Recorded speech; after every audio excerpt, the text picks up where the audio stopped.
In the year 2046, on the calendar of the Blue Planet, a reality simulation system called Apocalypse appeared in the world. This system spread rapidly across the globe. Almost everyone rushed to the Apocalypse system. Absolutely no social status was important. Thanks to the Apocalypse system, some people could get rich in just one night. However, there were also those who failed because of the system, and he fell into a bottomless abyss. Despite the downsides of the system, nothing could stop the rapid onset of the apocalypse wave. Humanity plunged into the system. One day, the simulation-filling anomalies abruptly invaded the real world of people. All the horrors of the apocalypse system began to materialize into reality in an instant. Evil demons led by death wreaked havoc and destruction. Behind the era of prosperity came a bloody price. Everyone was dead by then, only they were left on the last line of defense. Getting down on one knee from fatigue and wounds, the boy realized that the city was about to fall. The bitterness of defeat blinded his eyes. He didn't understand why all this was happening. It was just a normal game where everyone was having fun and killing their time. Then why did all the horrors from that game come true? No one could escape this nightmare. All his friends had died under the onslaught of an enemy whose power they could not recognize. His legs were shaking, but he tried to find the strength to stand on his still shaking legs. He is the last survivor. Even though this world has already turned into hell, it seems humanity has no hope anymore. It's not surprising, considering how formidable the enemy was before him, death itself with a giant scythe. Although there is no hope, the guy does not want to die a shameful death, but wants to die in battle, wants to die as a great man. He decides to use all his strength and uses a fire attack with his staff. He decides to put everything on the line and risk his life. He encourages himself that from his attack, there won't be a single living thing left of the demons. However, the scythe of the giant body of death is already flying towards him. This giant scythe cuts him in half, but Sumu, the protagonist's name, only thinks that he will not give up, and the vile demons will be destroyed. He won't give up because people shouldn't give up. Suddenly, the guy shouted to the entire audience that he would not give up. As it turned out, Sumu found himself by a strange coincidence in the classroom.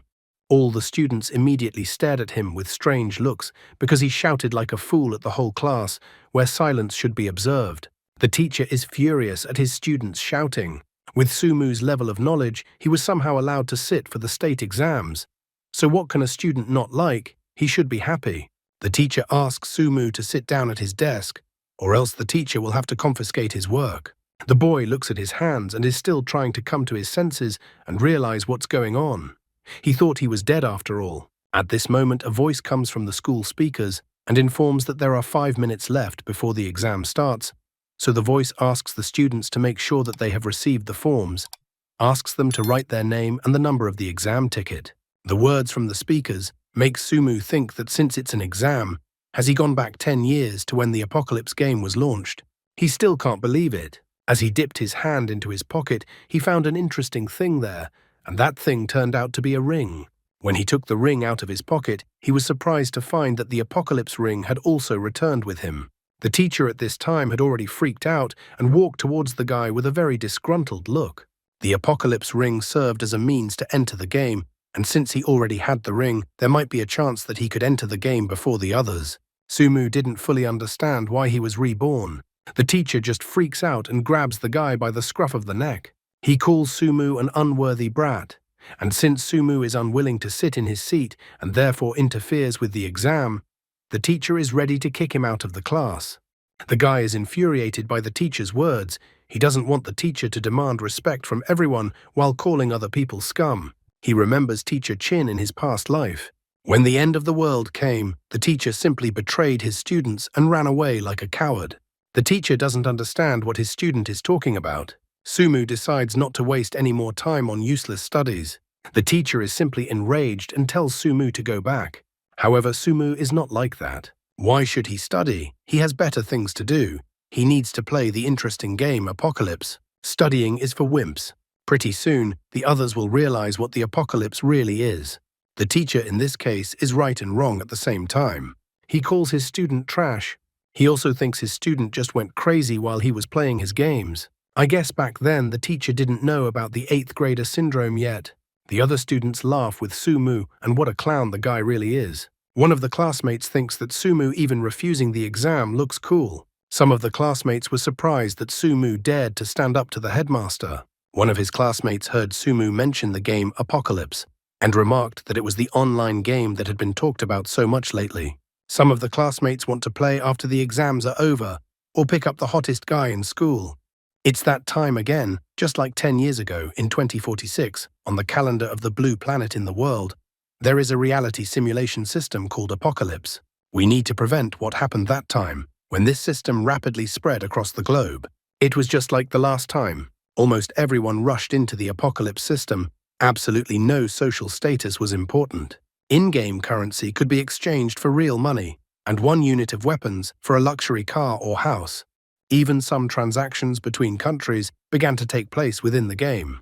Humanity seemed doomed. Soon the anomalies that fill the simulation will invade the real world of people again. All the horrors of the Apocalypse system in an instant will begin to materialize in reality, and the world will once again rain chaos and destruction, and human civilization will be on the verge of collapse.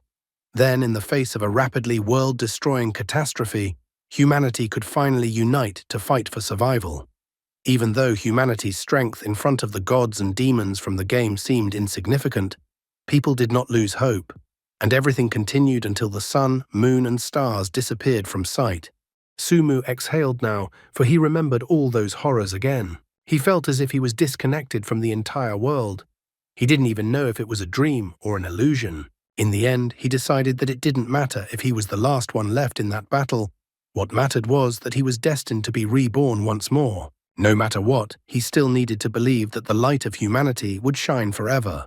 He got home early from school, opened the door, and announced his arrival home. However, all that awaited him was an empty apartment and a note. The note was from his mom and stated that she and her husband had gone on an expedition with a team. His mom asked her son to take care of his health and also informed him that she had transferred the money to his account, so he could buy whatever he wanted. She even promises that they will come home with gifts for him. Looking at this note from his mom, the boy was happy again. At least the heavens had given him another chance. This time he should definitely save his father and mother. It was still morning, 11 o'clock. The boy was lying on his bed and looking at the ring. He had gotten the fateful Apocalypse ring in advance. Putting the ring on his finger, he pondered the fact that the game was not yet available. But if he could get the game to launch an hour earlier than everyone else in the world, then it would allow him to change the course of fate. He only wishes the game would work so he could enter it, and as if hearing his prayers, the ring shone with a bright light. As if his soul, a part of him separated from his body, he was very happy that the ring worked. His second journey in the game Apocalypse was about to begin. Diving into the game, there were only numbers around him. Finally, he arrived at the game. Someone welcomed him to the Apocalypse world as well. He also informed him that Sumu was in the Jia region, in the north of Sleeping Dragon, and that the future was in the hands of the warriors of humanity. This turned out to be the newcomer's welcome menu. Sumu rejoiced, for he had done it. He had managed to enter Apocalypse before anyone else. It was time to choose his game class. A multitude of class spheres appeared around him. Without thinking for a second, Sumu rushed towards only one class. He didn't choose a mage, and the only important thing was not to choose a mage. Since he has another opportunity, he wants to change his class to healer, earn a lot of gold, and no longer play games that suck money out of people like he did in his previous life. However, on his numerous attempts, an error always appears, and that he can't change the hero class. Sumu doesn't understand why he can't choose, since he hasn't chosen a different class before. The man advises the young warrior to look at his characterization panel. There, Sumu sees some very discouraging news. He doesn't understand if there is some kind of mistake. How could it be that after being reborn, he still has his old account? This information is not so bad. What's bad is that all the levels and characteristics have been reset to 0. Sumu yells at the man in the menu because maybe he was the one who conjured it up. Sumu complains about life because few people know how hard it is to level up a character as a mage. This is not a game, but an endless grind. However, the man runs away because since the young hero already has an account, he should already start his adventures as soon as possible. Sumu is upset that the old man just ran away. Since this old man was reborn, why couldn't Sumu be given a dragon sword or other starting equipment? Saying that, he had a brilliant idea. He forgot to check his equipment and materials. However, all that appeared before him was just an empty inventory. The guy complains that this is a rather devastating rebirth. He was able to inherit his previous profile, then why didn't the gold and gear that was in his inventory travel back in time with him? Suddenly, the guy's attention was caught by an item that somehow ended up in his inventory after all. The guy is surprised to see the item, as he didn't expect to see such an item in his inventory. This item turns out to be the bone of the god of death. The item description says, "When you look into the abyss also looks at you." The Sumu never realized what the object was in his hands. What will happen next, and will he subdue the god of death?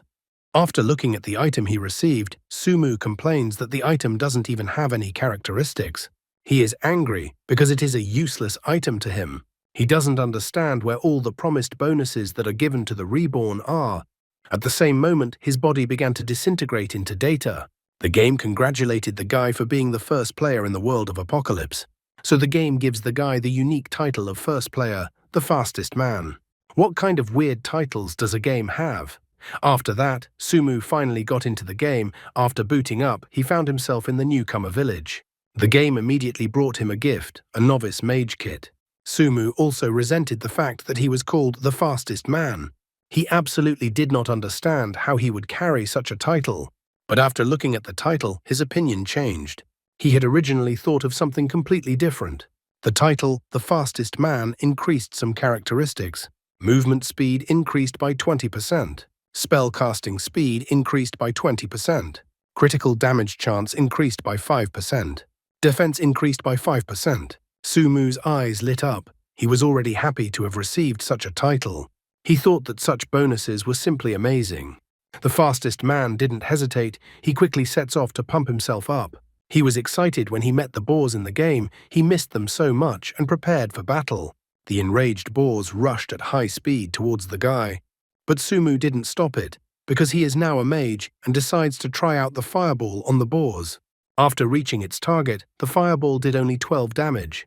The guy is surprised that the level 1 fireball is so weak and only did 12 damage.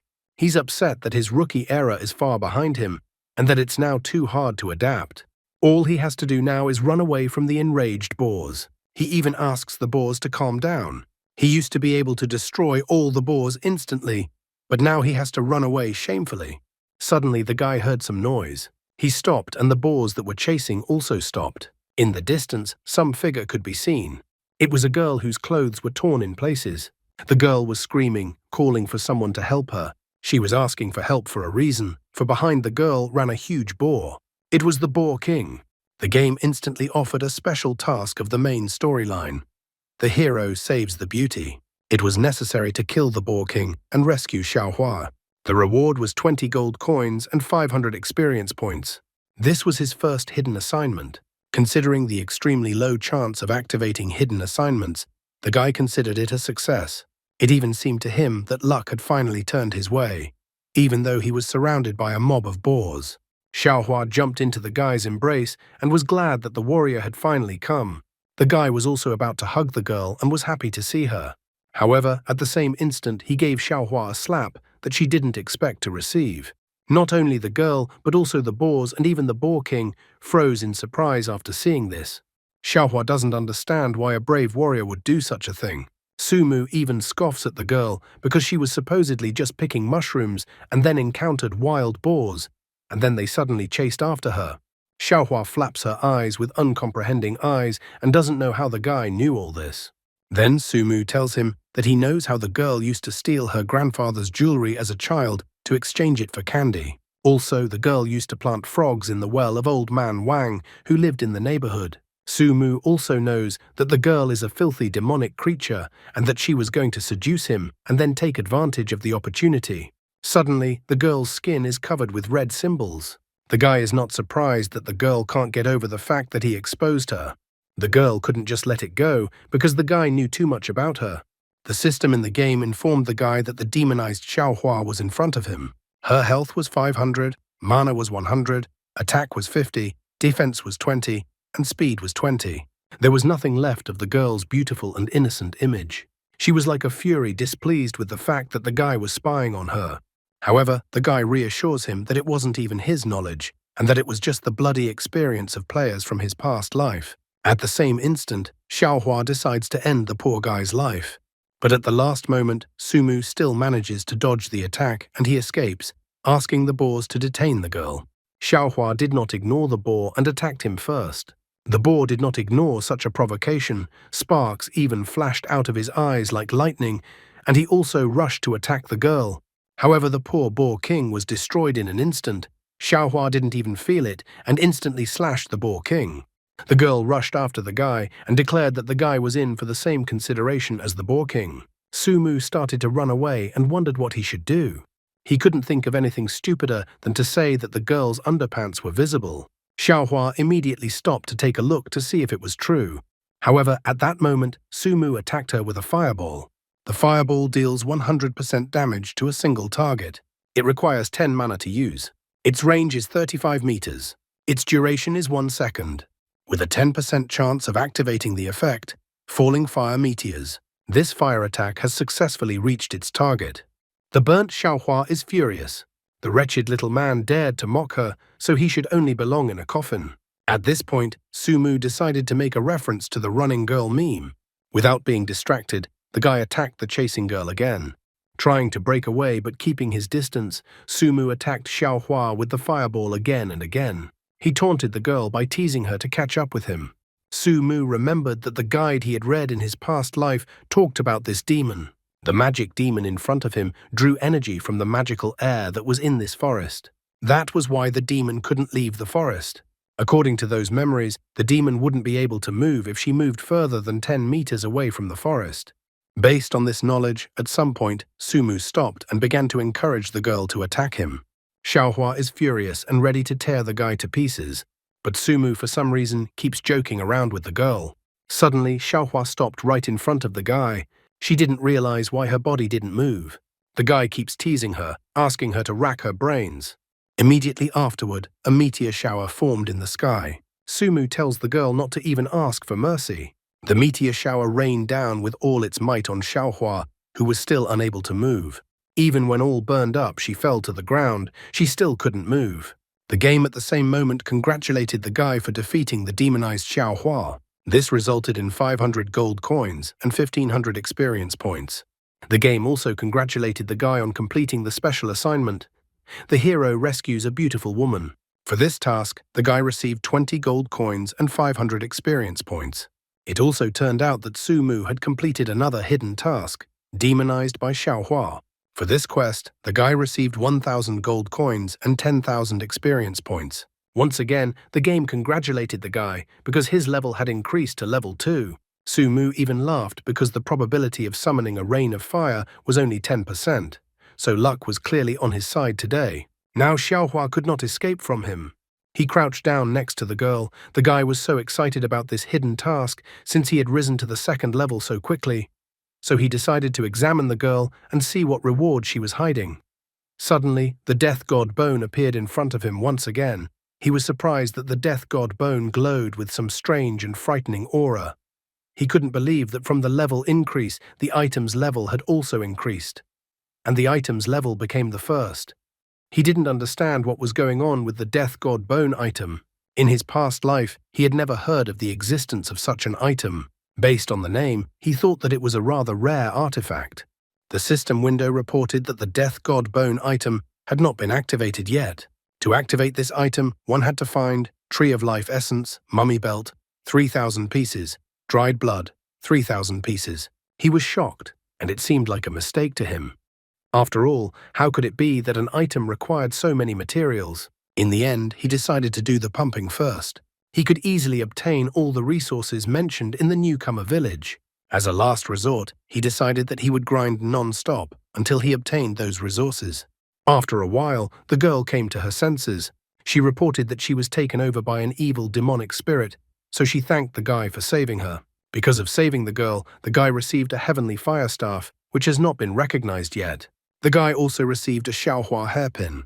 He was glad that in his previous life, he had thoroughly studied all the guides and now knew about the existence of hidden missions. He was so excited holding the staff in his hands because this purple level fire staff was the reward for passing. The guy felt that there was nothing better than hidden missions. He was going to go to the newcomer's village a little later to assess the staff's properties. but even so, he supposed that this weapon was powerful. Xiaohua asked the warrior to guide her back to the village. There her grandfather would thank the guy.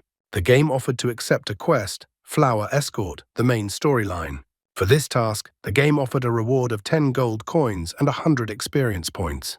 Without thinking long, Sumu decided to accept this quest. He picked up the girl and carried her on his back. The guy even began to drool with pleasure. After all, he was now experiencing such a pleasant and realistic feeling. In the game Apocalypse, really everything was wonderful.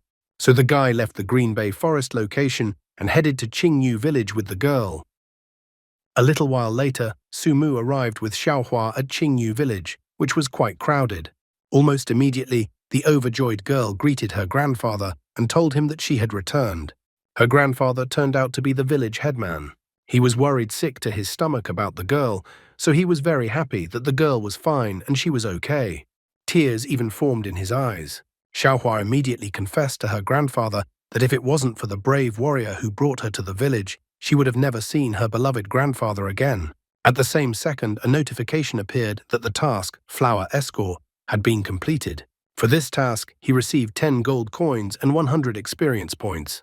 Grandpa immediately thanked the guy and was about to introduce himself. However, the guy stopped the grandfather and asked him to put his sunflower seeds back in his pocket.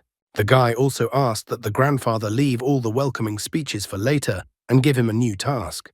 If he didn't hurry the grandfather up, the old man would have stood there for 100 years, snapping sunflower seeds and chatting about some useless things. In Sumu's opinion, no one could tolerate such a thing. The grandfather immediately cut to the chase and said that there were still remnants of magical energy in Xiaohua's body. In order to completely rid the girl of the curse, it was necessary to use the blood of a magical zombie. The grandfather decided that a brave warrior could help him and his granddaughter. Sighing, Sumu accepted the assignment, especially since he already knew where to find it all. The main quest, Zombie Blood. He had to go to the Green Bay Forest, kill 30 magical zombies, and bring the dried blood to the village elder. The reward for the quest, 100 gold coins, 500 experience points, and a green rookie staff. The elder and his granddaughter believed that the lad would succeed. However, the lad did not immediately go to the place of his assignment. He decided that since he was going to kill monsters, as a mage, he should be ready for anything. Therefore, the first thing he decided to do was to find an apothecary. It didn't take long to find him, and he made it safely to the entrance of the pharmacy. He was even in anticipation of visiting the pharmacy. Inside the pharmacy, the guy was greeted by a beautiful woman who asked him not to be shy and enter the pharmacy. Sumu was happy to see the woman. He notes that the woman still has the same big and attractive eyes. Her appeal seemed sinister to the guy. Sumu said hello to the pharmacist and told her that he needed to buy 28 bottles of Little Blue Potion. The Little Blue Potion cost 50 gold coins per bottle, and if converted into real money, it was 50 yen per bottle. He only had 1,500 gold coins on hand, so he complained about how hard it was to be poor. The woman got too close to the guy. She inquired if the guy only wanted potions, or maybe women interested him too. She's even willing to give the guy a discount if she's satisfied. However, covered in sweat and with bitterness in his heart, he decides to refuse the woman's offer. After buying the potions, he immediately leaves the pharmacy. The woman even complains that the guy has no head on his shoulders at all, since he doesn't realize how good the woman really is. But the guy gives out the real reason for the woman's refusal, that he doesn't like the woman's brother, who is a jock with big biceps but absolutely no brains. And then the very brother they were talking about showed up and asked the guy who he was talking about. Sumu tries to make up that the woman's brother just didn't hear him, and that he said that the blacksmith brother was really powerful and a paragon of manliness. Sumu also asked his brother for a single scroll, and then wished the apothecary and his brother a long life. The man remarked that Sumu showed prudence and liked it. The adventures of the guy who dropped out of school to play games are just beginning. In the future, when the apocalypse happened, the top 10 mages of the Xia region would become the commander-in-chief of the safety zone. The Tingshui Guild, which will be located there, will enjoy the support of the mysterious Chinese giant company. In the initial stage of the apocalypse game, there is no way to change the appearance of the character, and all players look the same as in reality. So looking at the girl in front of him, the guy appreciated her unrivaled appearance, beauty, and figure. It was hard for him to imagine that such a beautiful girl could exist in reality. He didn't expect to see such a goddess in this place at all. The guy noticed that the new girl was too charming, so he wondered how much gold she had spent on her appearance in the real world, hinting that she had had a lot of plastic surgeries. The girl approached the guy and noted that he had an overly snooty ad, so she wondered what he was really selling. The girl was surprised to see what the guy was selling. The game had just launched and the guy already had so much gear and even zombie blood for sale. She remembered that on the zombie killing quest location, everyone was already freaking out because someone had stolen all the loot. The guy wonders what exactly the girl wants to buy. By the way, the guy's nickname in the game is Mu Shen. The girl who approached him in the game was signed Ting Shui Wanna. The girl reports that he wants to buy all of the guy's items and inquires about their cost. Mu Shen reports that zombie blood will cost 5 gold per bottle. White equipment is 100 gold apiece, green equipment is 500 gold apiece, and blue equipment is 3,000 apiece. In total, everything he put up for sale is worth 54,800. If you round it up, it's 55,000. Wanna starts to complain, noticing that other merchants discount such large purchases, but the guy raises the price on the contrary. However, Mu Shen remarks that if such a price is too high for a girl, he has one way to get a discount. Wanna wants to know how she can get a discount from the merchant. Then, without any modesty, the guy asks that the girl let him touch her legs, then he will give the girl a 20% discount. The girl is shocked at such a cheeky offer from the guy and immediately refuses. Mu Shen remarks that if the girl doesn't want to accept his proposal, she doesn't have to. It's his business to propose, because in the future he may not get such a chance. The girl realizes that the guy just wants to seize the moment. Though she was fine with money, the merchant's offer was expensive. Suddenly, a man appeared and said that he would take all the goods the merchant was selling for 100,000. Seeing the names of all the men who came, Mu Shen realized that this was a group of madmen. He was disappointed that he had to face them at a time like this. The head of the Madman Guild was still that obnoxious man. Although it had happened in Mu Shen's past life, but he remembered this person, who was called the Madman War God, well, including how this man had killed him once and robbed him of the loot from the boss. The Madman War God was the first top 10 player on the server in terms of combat rating, wielding a weapon that killed everyone in his path. Several times during battles, he destroyed the team's loot with explosions, increasing the difference in equipment level between himself and his comrades. The world was too small, especially for enemies, but this life Mu Shen no longer feared the man. Wanna informs him that she has already agreed on a price with the merchant and doesn't understand why Madman War God is getting in on her deal. The man notices that the girl hasn't finalized the deal yet. Mu Shen felt that the girl was pleasing to his eye, so he didn't want to ruin his relationship with her. Wanna agrees to such terms that whoever pays the most will get it, so she offers 150,000. Madman War God offers to buy all the guy's stuff for 200,000. Mu Shen noticed that it seems like ambitious people, like Ting Shui Wanna and Madman War God, are willing to not hesitate to spend a lot of money to buy supplies to become the first in the game's rankings. For Ting Shui Wanna, the merchant price was high, but buying such equipment would allow players in the Ting Shui Xiaozhu Guild to level up significantly. Thus, in the early stages, the Ting Shui Xiaozhu Guild would be able to dominate all other guilds. She was unwilling to miss such an opportunity so that she could have an advantage over the Madman Guild in the future. Her face turned red, and she declared that she was agreeing to the guy's original condition. She felt that even though it was just a game, the equipment should go to the guild with higher moral values. Mu Shen was surprised by this turn of events. He asks that the girl doesn't dare to refuse later.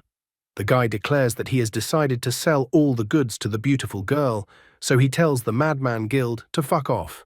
Madman War God is furious at such a statement from the guy. He was furious that the guy dared to talk to him like that, as if the guy wasn't afraid of anything.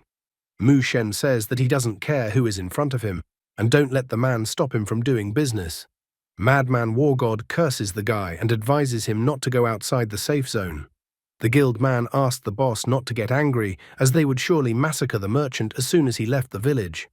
Madman War God harbored a grudge against the merchant and was eager to vent his rage on the merchant outside the safe zone. The deal had to be done, so the guy went to touch his buyer's legs. After that, the deal was successfully concluded. Mu Shen was eagerly waiting for the girl to come to him again for shopping. However, Wana didn't seem to like it, and she asked that the merchant not to expect it again, as she would never contact him again. Mu Shen asks the girl to relax, as it won't be long until the next time, and then he will already be able to touch more. Looking at the departing and angry girl's footsteps, Mu Shen thought that she was still too young and inexperienced girl. Wana thought that the mage was indeed a real pervert, but just now something strange had happened. As it turned out, the following moment between the two of them happened. When they stepped back, Mu Shen asked to believe him, since he never cheats. He stated that once the girl paid 120,000 with the discount, the item would be hers. The girl's face turned red, and she asked the guy if it was only money the guy was waiting for. Pressing the girl against a tree or making kabadon, the guy informed her that he would not use his offer about the girl's legs for the time being. However, if the girl wants it herself, he would be fine with it. The girl's face turned even redder, and she asked the guy to wait. Mu Shen was a bit frustrated, as the girl first said one thing and then another. In the end, Mu Shen informed the girl that he would suffer a big loss, but the deal was done. He decided that the girl would take the discounted goods, and he wouldn't even touch the girl. Wana wondered why he suddenly changed his mind. Mu Shen informs him that he has old scores with the Madman Guild boss, so he wasn't originally going to sell him anything. Therefore, the guy notes that let the girl think that he's just doing her a favor. Tingshi Wana thought the guy was strange. She wondered how the guy had managed to gather such a huge amount of equipment from the beginning. The mysterious person with the name Mu Shen was still interested. Furthermore, she thought that the guy had probably gotten into trouble for refusing to sell to the Madman Guild, so she thought that she would repay him if he needed help. Soon the guy was already heading towards the village headman's house. The system window informed the guy that he had successfully completed the zombie blood quest and had also received 100 gold coins, 500 experience points, and a green rookie staff for the quest. The village headman thanked the brave warrior. With the help of the zombie blood, the curse on Xiaohua could now be lifted. The village headman said that many people in the village were suffering from demonic attacks, so there were not enough bandages for everyone. Mu Shen understood the nature of the task and agreed to get the bandages. The village headman just reached into his right pocket when Mu Shen immediately asked the old man not to reach for the sunflower seeds. In the next quest, the guy had to go deep into the Green Bay forest, destroy 30 demonic mummies, and bring the obtained bandages to the village headman. The reward for this quest was 200 gold coins, 1,500 experience points, and 200 potential points. After reading the quest, Mu Shen remembered that upgrading to level 4 also gave 400 potential points, which he hadn't used yet. Looking at the system window and his stats, Mu Shen noticed that his experience and coin count had already started to reach round numbers. He even considered himself cool. Once outside the village, the guy felt like he was even using cheats since everything was incredible. He decided to go on a quest to increase the gap between his level and newbie levels even more. He was to start looking for demonic mummies, although dealing with them would be a bit more difficult than all the monsters he had dealt with before. However, at this moment, the guy realized that he had completely forgotten something important. He tried to remember what he might have forgotten. At this moment, he remembered that he wanted to extract some more money from the cunning old man. After all, if there was a way to get something for free, why shouldn't he take advantage of it? Mu Shen went back to the village headman and pointed out that in order to save Xiaohua, he had been hit by a terrifying demon and was severely injured. He began to fall down and squirm in pain, saying that he was in so much pain. He even handed the village headman a hair clip to Xiaohua and asked the village headman to give Xiaohua the item. Mu Shen knew that if he gave the hairpin directly to Xiaohua, the reward for the quest would be 50 intimacy points. However, if one passed the hairpin through the village headman, one would also receive a hidden bonus. The village headman smilingly tells the guy that he will always repay kindness for kindness. The village headman tells the guy not to worry, as the guy is a brave warrior and the village headman will not let the guy die so easily, as he has a long journey ahead of him in the world of apocalypse. After that, the old man waved his hand and the system window congratulated the player because now Mu Shen had received the village headman's blessing, critical hit chance, +110%, movement speed, +110%, automatic health restoration, +110 points per second, defense +110, reputation was also increased. Players who were nearby were shocked when they saw the village headman giving buffs to the guy. The village headman's blessing was the highlight of the demonized Xiao hidden quest, the real reward for this quest. The permanent buff from village headman is the trump card, the coolest perk.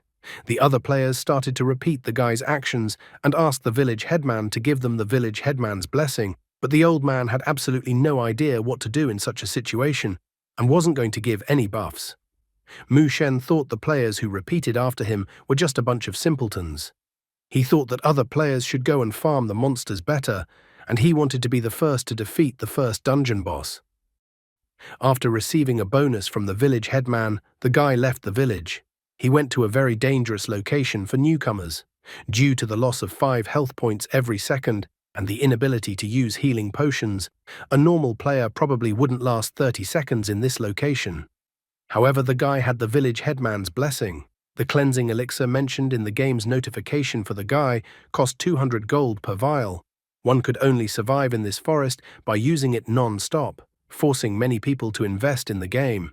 Mu Shen was excited about the village headman's blessing because it automatically removed the negative effect caused by the swamps in the location.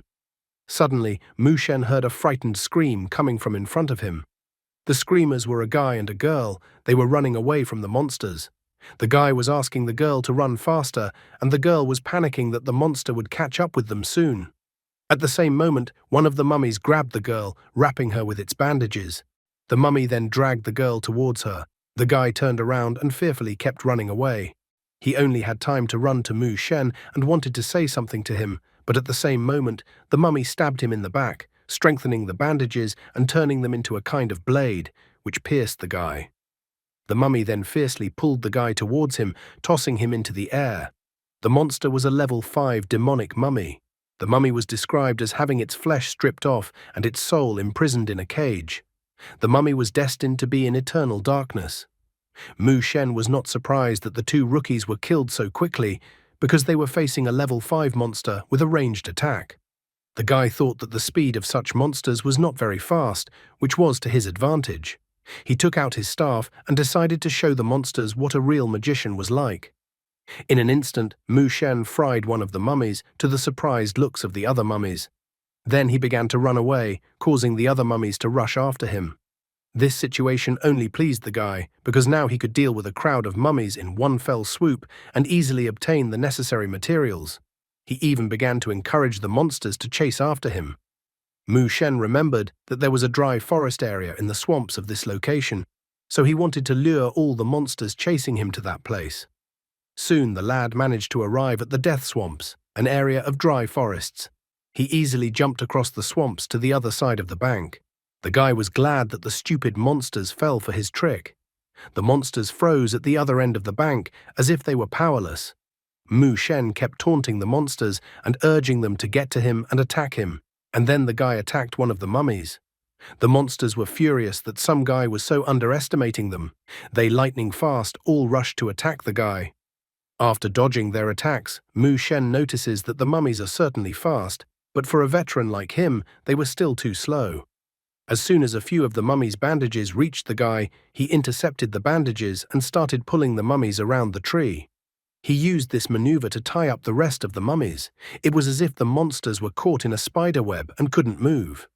Mu Shen began to mock the stupid monsters for thinking that they thought that the guy didn't have a plan.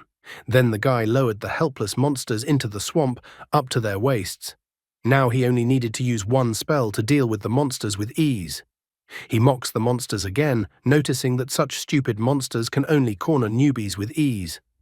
Suddenly there was a game alert. A special reward decree from the blacksmith had been issued. Due to the blacksmith's fury effect activating in the newcomer village, he issued a reward decree. It was necessary to kill 100 players who harassed the apothecary at least 3 times. Completing the quest would give the opportunity to receive a secret reward. Mu Shen noticed that this time too, the newcomer village had activated the blacksmith's fury, and that this was the power of attraction of the female NPCs of Apocalypse. Mu Shen even praised himself. After all, the appearance of the effect directly proved that no man in his past life and in his current life other than him was a worthy person. However, he liked the special reward order that the blacksmith had activated.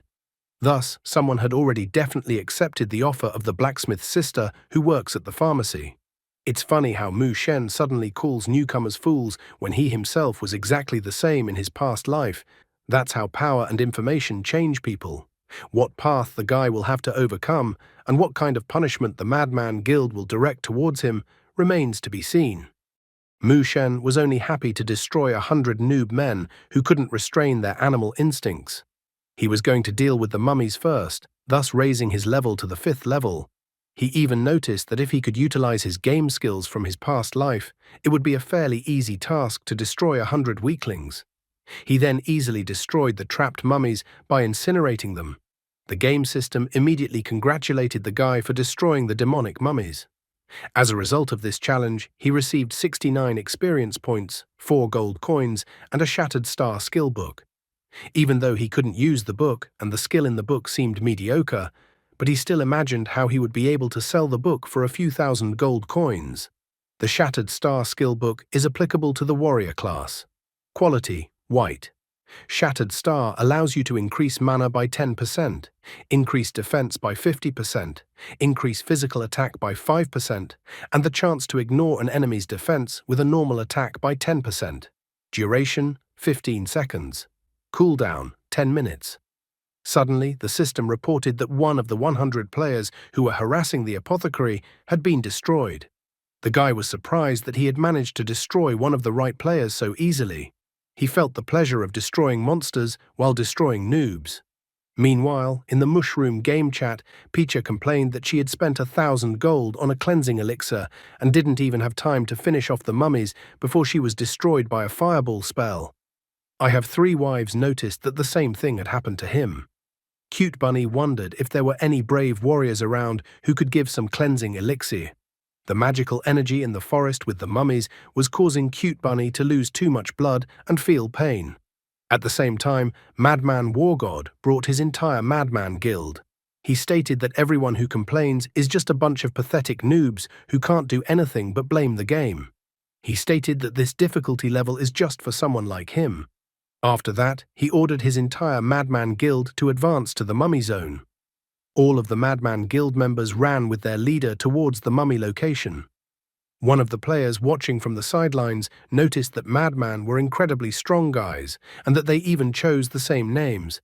It seemed to him that in the future, these players could create an incredibly powerful guild. Another guy remarked that they probably would. He even asked the others to pay attention to the radiance of the future Madman Guild and that the purification elixir had a similar effect and that the elixir was so expensive. The guy immediately found an excuse that everyone in the Madman Guild was rich. The third guy also noticed that once guild creation opened at level 10, he was sure that the guild that Madman would create would be the strongest on the server. He wanted to level up as soon as possible to be able to join the Madman Guild. Madman Wargod was excited as he was anticipating how he would be able to deal with such low-level monsters. He finally managed to find one mummy, and he ordered everyone to follow him. However, at that very moment, the mummy was caught up by a fire attack that incinerated the mummy. Madman Wargod was angry when he saw the fireball. He was angry that some weak mage was able to outrun him. He wondered what faction this mage belonged to, because he had heard that the future Tingshui Xiaozhu Guild all fought 3rd-level monsters. Madman Wargod wondered who else on the server could put such a huge amount of money into the game. Suddenly, a rain of fire rained down from the sky onto the area where the Madman Guild players were. The Madman Guild players tried their best to dodge and escape, but one by one they were hit by the fire attack and their health continued to go to 0. Mu Shen was ecstatic as the system kept updating his results of killing the players who were harassing the apothecary. He only remarked that he just wanted to hunt monsters, and the people had gone to their own deaths and set themselves up for his attack. What a cocky guy who wasn't much different from the Madman Guild. Examining his new skill, Frost Flower Dance, which was available at level 5, the guy thought that such a skill was very good. This skill deals ice damage to all targets within a 50-meter radius and applies a slowing effect to enemies. Finding that the next wave of mummies would not be soon, he decided to take some time off and sort out his inventory in the game.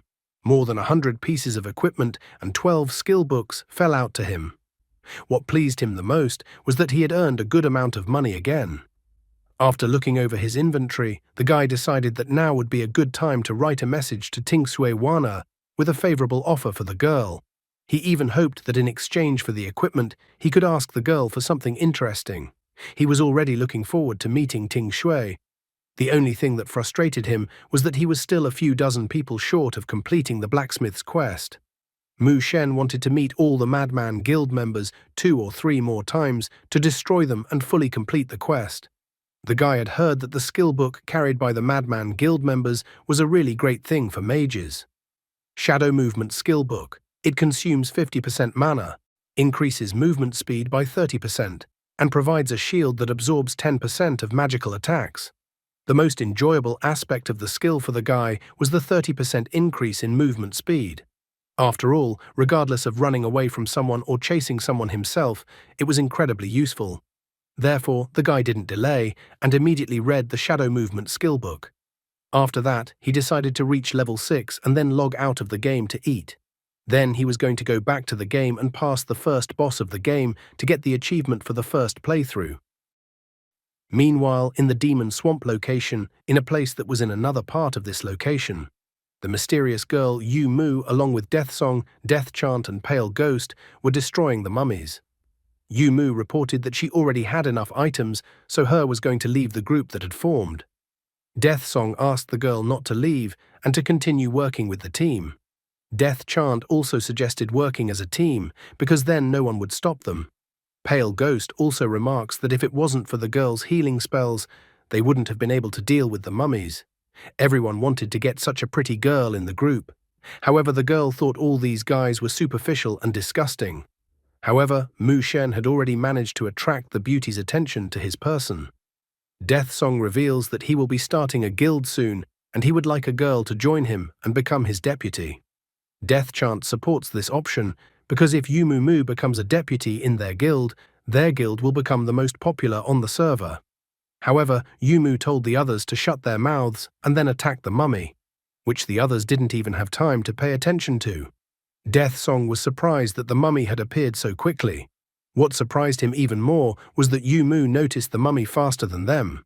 In addition, the guy was angered that even though they were in the same group, he still received damage from Yu Mu's attack. The girl only reprimanded the guy for not even being able to memorize the place where the monsters appeared and thinking he was the guild leader. Although in the back of her mind, she noticed that she accidentally hit Death Song with her attack. But even so, she thought it was the right thing to do, because the guy seemed nasty to her. The girl decided that she was done wasting her time and that she needed to get pumped up as quickly as possible and then find a guy she was interested in. She realized that there were many servers in Apocalypse, but she wondered if Su Mu, also known as Mu Shen, was on the same server as her.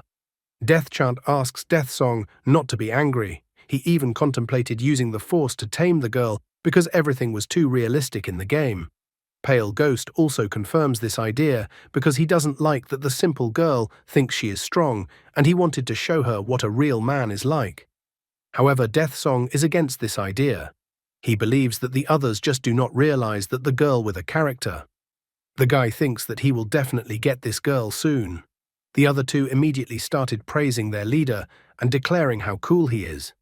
Death Song realized that the girl could not be a simpleton, given her skills, and her intuition could not be underestimated. Madman War God, meanwhile, was incredibly angry. He didn't care that the guy was destroying monsters, but he didn't understand why some brat was daring to destroy people. Madman War God called the guy a rat and asked him to come out to fight him, unless the guy was a coward. Madman War God continued to post messages in the chat over and over again, saying that Mu Shen is a rat. A player standing nearby noticed that one chat message cost 100 gold, so he wondered who Mu Shen was if Madman War God was willing to spend so much money on him. Madman War God realized that now the entire server knew about his group's disgrace, all because of some of the mage's hidden techniques. He was incredibly angry because if he didn't kill the mage when he showed up, he wouldn't be able to call himself War God anymore. The bald-headed player also felt that he needed to find and punish the insolent man. The guy standing next to him was also outraged that the guy was attacking them instead of dealing with the monsters. Ting Sui-wana suddenly appeared and tried to humiliate Madman Wargod, saying that since Madman Wargod thought he was so strong, he should go find Mu Shen himself. She didn't understand why she would yell at the entire server and do nothing about it. Madman Wargod was outraged. Did Ting Sui-wana really want to help the mage? Madman Wargod was outraged because they had wasted so much time while they were being killed, and now it turned out that Ting Shui's group had surpassed them in level. Ting Sui-wana did not back down and pointed out that from now on, Mu Shen was under Ting Shui's protection, so if Madman Wargod craved a battle with a mage, he must first defeat them. Ting Sui-wana had already received Mu Shen's letter in which the guy was offering her a trade offer. She knew that the guy had a huge amount of equipment right now, so she was obligated to buy all these equipment for her group so that Tingshu Guild would become the most powerful guild in the future. The girl felt that the Madman group members should not be allowed to defeat Mu Shen because she thought the guy was useful. Madman Wargod tried to humiliate the guy to appear in front of him, so he stated that the guy was hiding behind girls and that he wasn't a real man. After several Madman Wargod chat messages, the guy finally appeared in front of him. Madman Wargod was furious, saying that there was no time for chit-chat and told Mu Shen to prepare to die. With a slight flick of his fingers, the guy showed these losers that he was already level 7. The members of the Madman group were very surprised to see a level 7 guy. The bald player was shocked and didn't understand where such a player who already had purple weapons, as well as accuracy and magic damage buffs, came from. One of the men even noticed that the guy had a village headman's blessing buff. The bald guy saw Mu Shen's equipment, level and buffs and said that he should immediately throw complaints against this player. Saitama, standing behind him, was incredibly shocked at the guy's level. Madman Wargod, who had been furious just a while ago and was about to destroy the guy, was now terrified. After all, it was as if Mu Shen's level and the entire Madman Guild members were from 2 different universes. He didn't understand how they could fight in such a situation. Mu Shen had come with the sole purpose of humiliating the Madman Wargod. He states that Madman Wargod himself called him to fight. So why is nothing happening? Madman Wargod was shocked, but realized that he couldn't make himself look like a coward. Madman Wargod decided to moralize about Mu Shen killing players for no reason, so they needed to repay the guy in kind. He was even going to intimidate the guy to the point where he wouldn't leave the newbie village. Madman Wargod decided that it didn't matter that the guy's level was high, because he could put down several dozen players with one punch, so he had the advantage. However, Mu Shen notes that there was a reason, because the players themselves were harassing the apothecary, and he only did the task to punish the players who can't control themselves and harass all the women. And now it turns out that the players are blaming him for their actions. A girl from the Ting Sui group immediately noticed that all these players are nasty since they were harassing the apothecary. The second girl also noticed that Mu Shen was doing a good deed, as this would be a deliverance for the entire nation. Madman Wargod's face turned all red, and he shouted to the girls that he didn't do anything like that, and even asked the girls not to believe Mu Shen's words. Madman Wargod mentally only complained that Mu Shen had now also embarrassed him in front of the girls. He wasn't going to let the guy get away with it anymore. Madman Wargod decided to put the talk aside and ordered Mu Shen to go to battle with the future Madman Guild. However, Mu Shen himself doesn't mind taking revenge on the arrogant Madman Guild, and especially their leader Madman Wargod, for all the humiliation in his past life. Ting Sui-wana emphasizes that the Madman group is going to attack the guy in a mob, so the girl offers to defend the guy and that the guy should consider it as a show of gratitude for the equipment provided. However, Mu Shen decided to refuse the girl's offer because he himself was eager to deal with the Madman group. Mu Shen immediately noticed that it seemed like the girl was not so cold towards him. After that, the guy asked Ting Sui-wana to move away with his men as far away as possible. After all, the guy was not going to hold back, and it was his turn to have fun. He didn't believe that even if he was attacked by the entire crowd, they would be able to defeat him, as he didn't consider the Madman group to be his equal. In the end, Ting Sui-wana decided not to interfere, although the girl still couldn't figure out whether the guy was arrogant or actually strong. She couldn't wait to test the guy's capabilities. Mu Shen thought that he wouldn't need to waste much magic on the noobs who opposed him. He did not hesitate to attack the Madman group with fireballs. Madman War God immediately ordered the warriors to raise their magic shields. All of the guy's attacks hit the magic shields of his opponents. Madman War God immediately ordered the archers and mages to shoot at the guy. However, the guy used his unique title of the fastest man and easily dodged the attacks launched at him. He even taunted the Madman group that this was all they could do. In the back of his mind, the guy was thanking Madman War God because his men had used their skills without thinking, so all of their skills were now on cooldown. The people themselves had given the guy a good opportunity to deal with them. The guy immediately tried to run away, so there was no way Madman War God and his entourage could see him.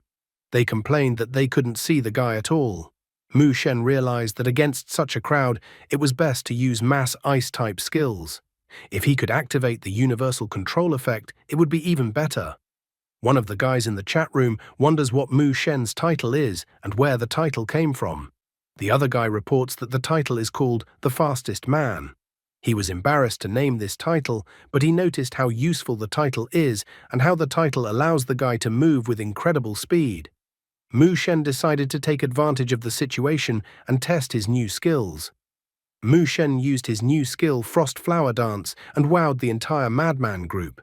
The players screamed in pain and cold. Madman War God told his mages to raise their shields so they wouldn't die and told them to heal the entire group. However, one of the mages noted that the shield blocking skill was still in cooldown. Another mage noted that they were trying to heal, but due to the high damage on them, healing spells were useless. Suddenly, one of the players activated a magic shield. Madman War God immediately asked the guy why he had activated the magic shield when everyone was already defeated. The poor guy even started stuttering. In the back of his mind, the guy noticed that his reaction was justified because Mu Shen's attacks were so terrifying that he instinctively defended himself. Mu Shen, on the other hand, thought that activating the shield was a stupid decision on the guy's part, because this way he allowed Mu Shen to use the fire attack. Without putting it off for long, Mu Shen used a giant fire attack that completely covered the sky above the Madman group and prevented them from traveling far. Fire rained down on all the players in the affected area. Madman War God realized that things were bad because all the defensive skills of warriors and mages were on cooldown. Players fell one by one, unable to resist the fire. Madman War God immediately drank a healing potion. He couldn't understand where Mu Shen was getting such abnormal attacks. After all, he thought that Mu Shen in the swamp area was relying on some kind of bug. At this moment, Mu Shen ran up to him and asked why Madman War God was running away and if he was not confident in his abilities.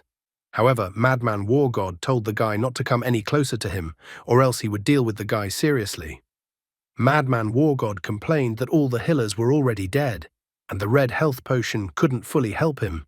He was furious, as he didn't understand how someone could tear apart his elite squad of 30 men single-handedly. He swung his giant axe and used the Whirlwind Slash ability. Mu Shen immediately remembered that a warrior's initial skill cooldown was 40 seconds. During those 40 seconds after using the ability, the warrior could only use basic attacks. Mu Shen began to circle around Madman War God as he realized that he needed to keep his distance and he wouldn't be in trouble. When he was behind Madman War God, he attacked him with a fire attack and taunted that Madman War God was too slow. Madman War God attacked the guy with his giant axe, but it was useless. Mu Shen once again taunted Madman War God that all of Madman War God's attacks were useless. Madman War God didn't understand how a mage could be so agile and dodgy.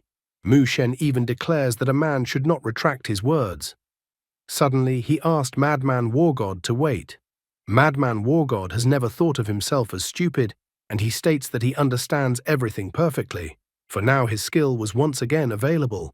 He realizes that the guy's speed doesn't last forever either, and so he even thinks that the guy might as well ask for mercy now. But first, Madman War God wants to use his skill one more time. Madman War God realized that Mu Shen is a mage, which means he has little health and won't be able to withstand even 2 strikes from Madman War God's axe. Madman War God decided that it was a good time to seize his opportunity. However, the guy brought Madman War God down to earth because he pointed Madman War God to a health bar that was nearing 0. In the same second, a small fire attack hit right on Madman War God's head and took away 66 HP. Mu Shen stated that his hand just twitched and he accidentally did a little damage with the fire attack on Madman War God. He even joked that he still wanted to play around with Madman War God. As the soul left his body after the deadly attack, Madman War God spat curses towards Mu Shen and promised that he would deal with him soon. All the players who were watching from the sidelines were delighted. Someone wondered if they were definitely playing the same game as Mu Shen. After all, they still couldn't believe that a magician could single-handedly demolish an elite madman group. Some of the players even wanted to join the guy, or join the guy as an apprentice. One of the girls noticed that the guy was so strong and handsome. Another girl also thought the guy was handsome. Ting Sui Wana was still trying to comprehend what she had just seen, and how strong Mu Shen was. I, on the other hand, was more curious what MMO game could take so long to level up. I thought that in current MMO games you can level up to LVL 10 incredibly fast. Meanwhile, on the Sleeping Dragon server, a game alert popped up to all players that Mu Shen had successfully completed the blacksmith's quest and received the secret reward. Players were shocked that Mu Shen had managed to destroy 100 players in such a short period of time. The Tibet server also popped up a game alert about Mu Shen's success. Some of the players didn't understand where Mu Shen even came from, and that they needed to be more careful somehow. Another player had never heard of Mu Shen either, but was surprised that the guy had wiped out 100 players so quickly.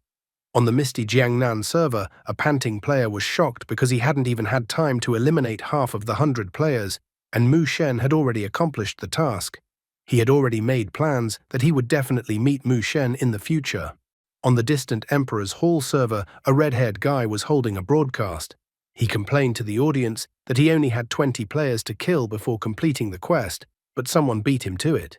He even asked that the viewers make a small gift for the streamer to console him. The guy was surprised that there was someone cool enough to even beat him. Now the guy realized that it looks like his Z squad still wasn't the strongest. Meanwhile, on the Sleeping Dragon server, Yu Mu was also a little disappointed that someone was ahead of her, and she thought she could do it faster and get the award. She only had 10 players to eliminate. Seeing Mu Shen's name, she wondered if this player was actually the Su Mu she was looking for. Mu Shen even sneezed at this moment, noticing that this seemed to be a sign that someone missed him. The guy hadn't forgotten about the deal with Wana. Right after the fight, he decided to remind about the deal they had previously agreed on. He then cheerfully led the girl into the forest, away from everyone. Wana started thinking that it looked like Mu Shen was going to make some perverted condition again. After reaching the right place, Mu Shen decided to talk about what he had for sale. He had 1,512 mummy bandages, 151 white quality items, 51 green quality items, 19 blue quality items, and 10 white skill books. The merchant's rates were as follows: 10 gold for a mummy bandage, 50 gold coins for a white quality item, 500 gold coins for a green quality item, 3,000 gold coins for a blue quality item, and he was also willing to give 1 white skill book for 1,500 gold coins. Wana couldn't believe that the guy already had such a large amount of loot. The total amount for all the items was 112,610, and since it was for the girl, he would give it to her for 115,000. He even started drooling and asked if the girl wanted to buy everything at a discount this time. However, this time, the girl refused the discount, agreeing to pay 115,000 gold. Her face turned red at this moment because she knew that the guy was a real pervert. With a sigh, the guy said that it was a pity that the girl didn't ask for a discount, because then he would have made a surprise for the girl. Wana was immediately interested when she heard about the surprise she had missed out on. Since the girl was interested, the guy took out a green skill book and informed the girl that as a token of their warm relationship, he was willing to sell her the skill book for a token price of only 10,000 coins. Wana couldn't hide her surprise when she saw the green skill book. She couldn't imagine how lucky someone could be to have managed to get their hands on so many items in the game in such a short period of time. Currently, green books were incredibly scarce, so they couldn't be bought for any money right now. The girl was interested in such a coveted offer, so she inquired about the terms of the discount she received. Mu Shen is a kind guy, so he only asked the girl to touch her feet 10 times in the future. Mu Shen seems to be the type of person who, once in power, bullies and belittles people below them in the same way they were once belittled. From the whole conversation, Wana only wondered how confident the guy was that they would definitely meet in the future. The girl had been silent for too long, so the guy took her silence as consent to his proposal. He immediately handed the girl the skill book and was about to give her a little advice. Wana was about to be indignant that she hadn't responded yet, but she immediately inquired what advice the guy wanted to give her. This time, Mu Shen decided to give the girl some really useful advice. He said that the Ents of Green Bay Forest gave a lot of experience, so the girl could grind there with her group to level up. Ting Sui Wana wondered what the guy's goal was since he was telling her all this. Mu Shen saw the girl's interest, so he informed her that he actually needed help with a hidden quest. The girl was willing to do the favor, but not for free. She was surprised to hear about the hidden quest because she couldn't understand how Mu Shen could have such information that even the company didn't know. In the end, the guy agreed to this option, especially since he promised that the girl would not be harmed. At this point, Wana also realized that establishing a good relationship with Mu Shen was vital for her. She accepted the guy's offer of help, anticipating how she would benefit from working so closely with Mu Shen. Meanwhile, at the resurrection point in the newcomer village, Madman War God complained that everyone in his group was just trash because they were all able to be destroyed by Mu Shen alone. He was so angry at Mu Shen, showering the guy with more and more curses and longing for the moment to meet Mu Shen again and take revenge on him. One of the group complained that they didn't have good information about Mu Shen. Another player also promised that they needed to get pumped up at all costs and that the next time they met Mu Shen, he would shit himself with fear. At this very moment, Madman War God received a notification that someone was writing to him in private chat. The person who was private chatting with him was Mu Shen. Mu Shen was not shy in his words, telling Madman Dumb Dog to bring his men to the designated place and have them grind Ents. He even told Madman War God and his entourage not to stop until he told them to. Madman War God was just furious that some brash youngster was ordering him how and what to do. However, Mu Shen has the gift of persuasion. He promised that if Madman War God didn't come, he would kill him until Madman War God deleted his account in the game. He even promised that he would capture every Madman War God death in the game and then post it online. Suppressing his pride, Madman War God decided to come to the designated location. He decided that there was no point in being stubborn now, but when he pumped up the levels, he would simply destroy Mu Shen. After a while, at the location of the devastating slough, Mu Shen decided that the help of Ting Shui and Madman would still not be enough to realize his plan. After all, in order to activate the hidden quest, it was necessary to kill the Ents. Finding no other options, he decided to write to the world chat and gather everyone. Thus he informed the chat that it was necessary to kill the Ents in the forest, and if anyone refused, he would attack them.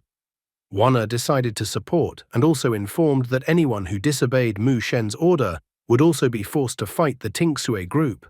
Madman War God was not left out.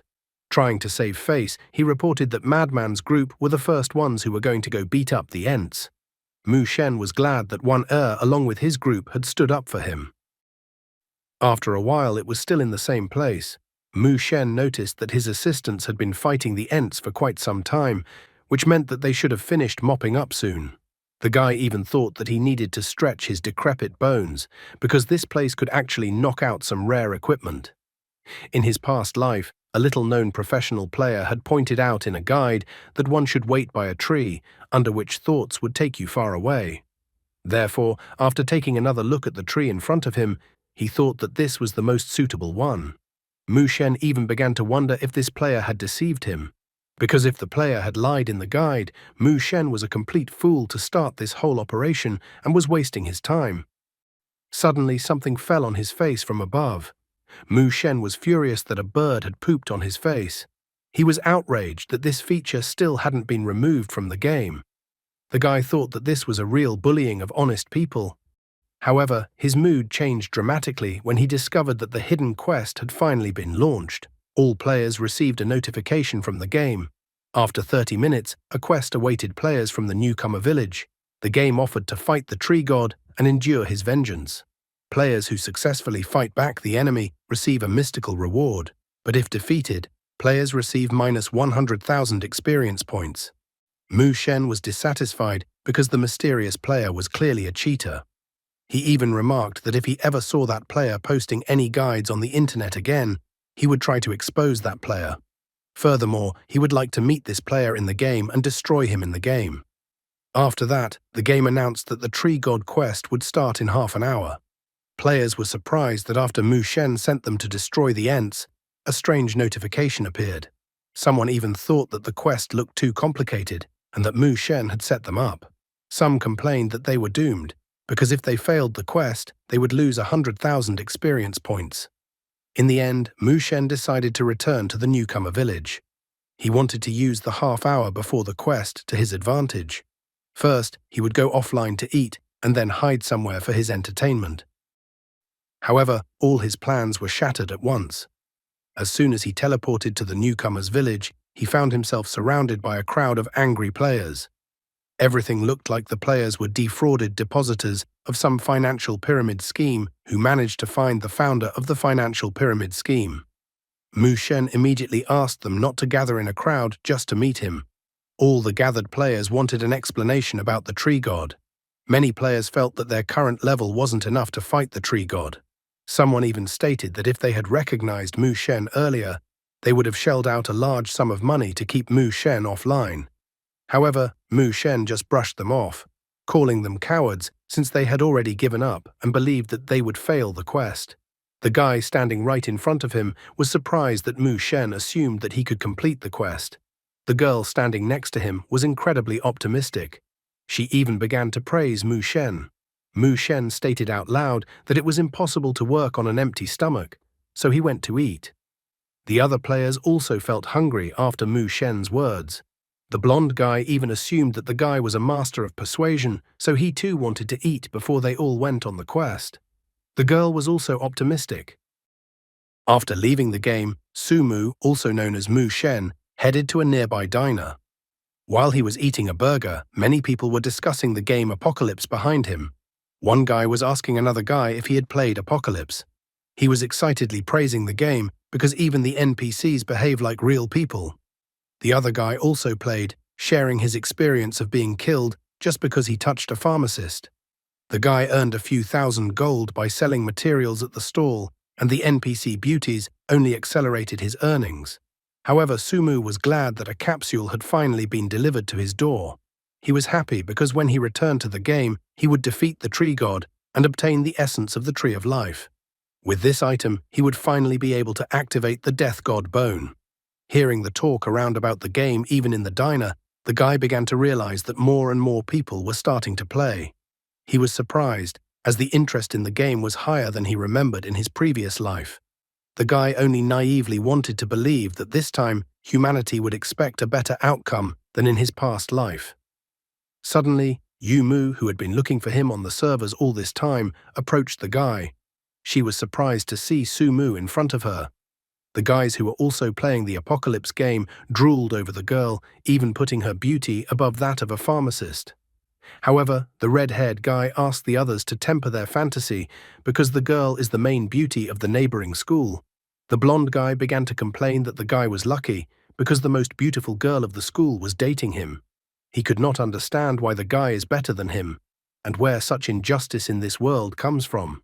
The girl sat down with the guy at the table. She shared that she had heard the guy run out of the classroom where the exam was being held today and that he had made the class teacher very angry.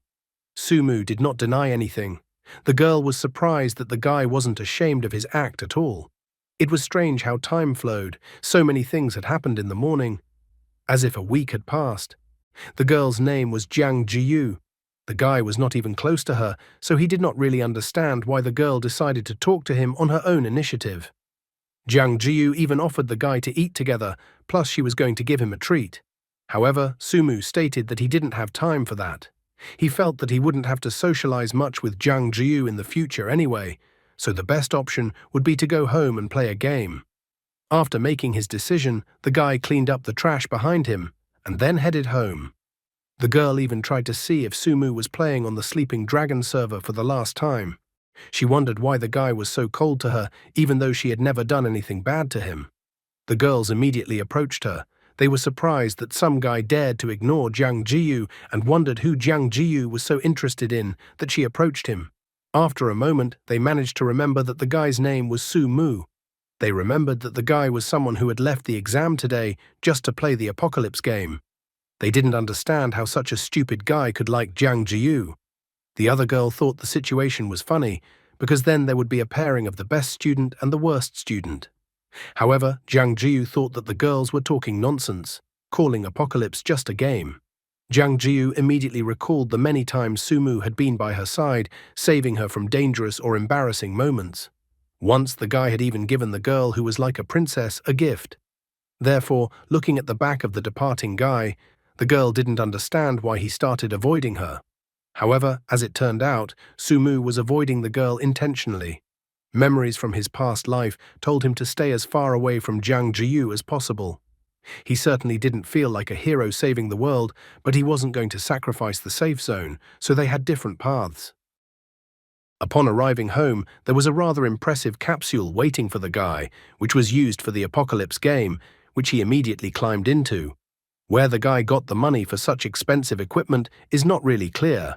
His parents obviously did not leave him so much money, so when they arrive from the expedition, they will be shocked, because the guy obviously took a microloan or a loan. Being in the capsule, he was delighted because playing through the capsule is incredibly comfortable, so he did not think that the money was wasted. In his previous life, he had to save up money for a long time before he could afford such a luxurious capsule to play through. In this life, he needed to carry forward as fast as possible, so he didn't put off such a valuable purchase for later.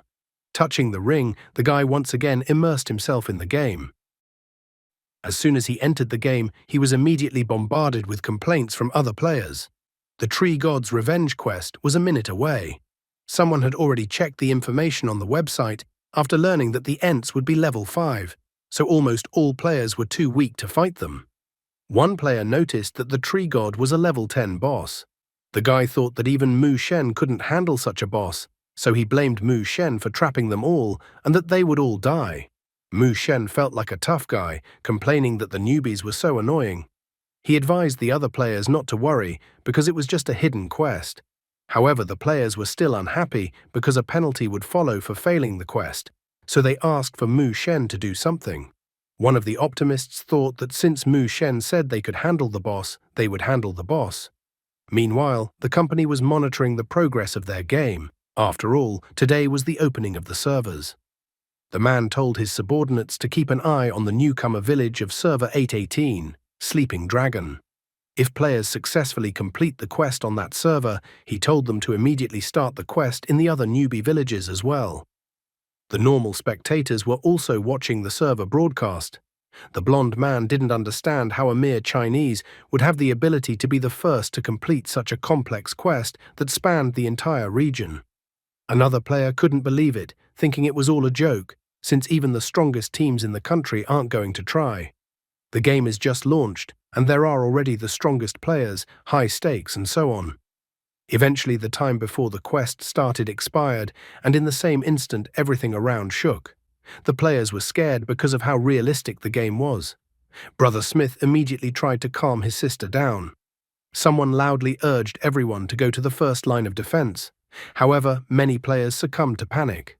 One player thought that it was impossible to complete such a quest, so he decided to quit the game, only returning when it was over. Another player also decided to quit the game until the nightmare was over. In all the chaos going on, Mu Shen noticed that even NPCs were involved in the boss event. He didn't remember such a thing happening in his past life, so he thought everything that was happening was too strange. The village headman was even forced to come out to them. He told all the warriors to fight for the village and for tomorrow. Everyone present received a 30-minute buff from the village headman. Village headman's inspiration. Village headman's encouragement increased attack by 10%, increased critical damage by 10%, increased defense by 20%, and increased health by 100 points. The noise from far away came closer and closer, and the dust from the sand rose to a considerable distance. Some of the players were already trembling just from the sound. A moment later, the Ents were already near them. The first to greet the enraged Ents was the blacksmith. Swinging his giant hammer, he instantly destroyed one of the Ents, telling the Ents to get out of his village.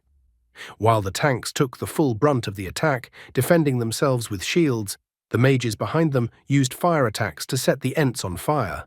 However, the enraged Ents could not be stopped so easily, for the difference in levels gave the Ents too great an advantage. One of the Ents immediately grabbed the two annoying mages.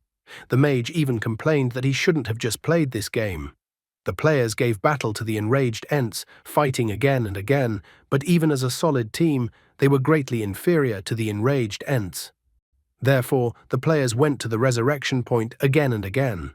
Would the players be able to resist the enraged Ents, or did Mu Shen have a cunning plan to keep the entire reward to himself?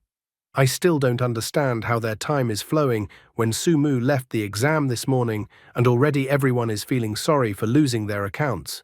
He made several sales, completed a bunch of quests, destroyed 100 players, sent players to destroy the Ents on the server, and waited a long time for them to complete the task, then went out to eat.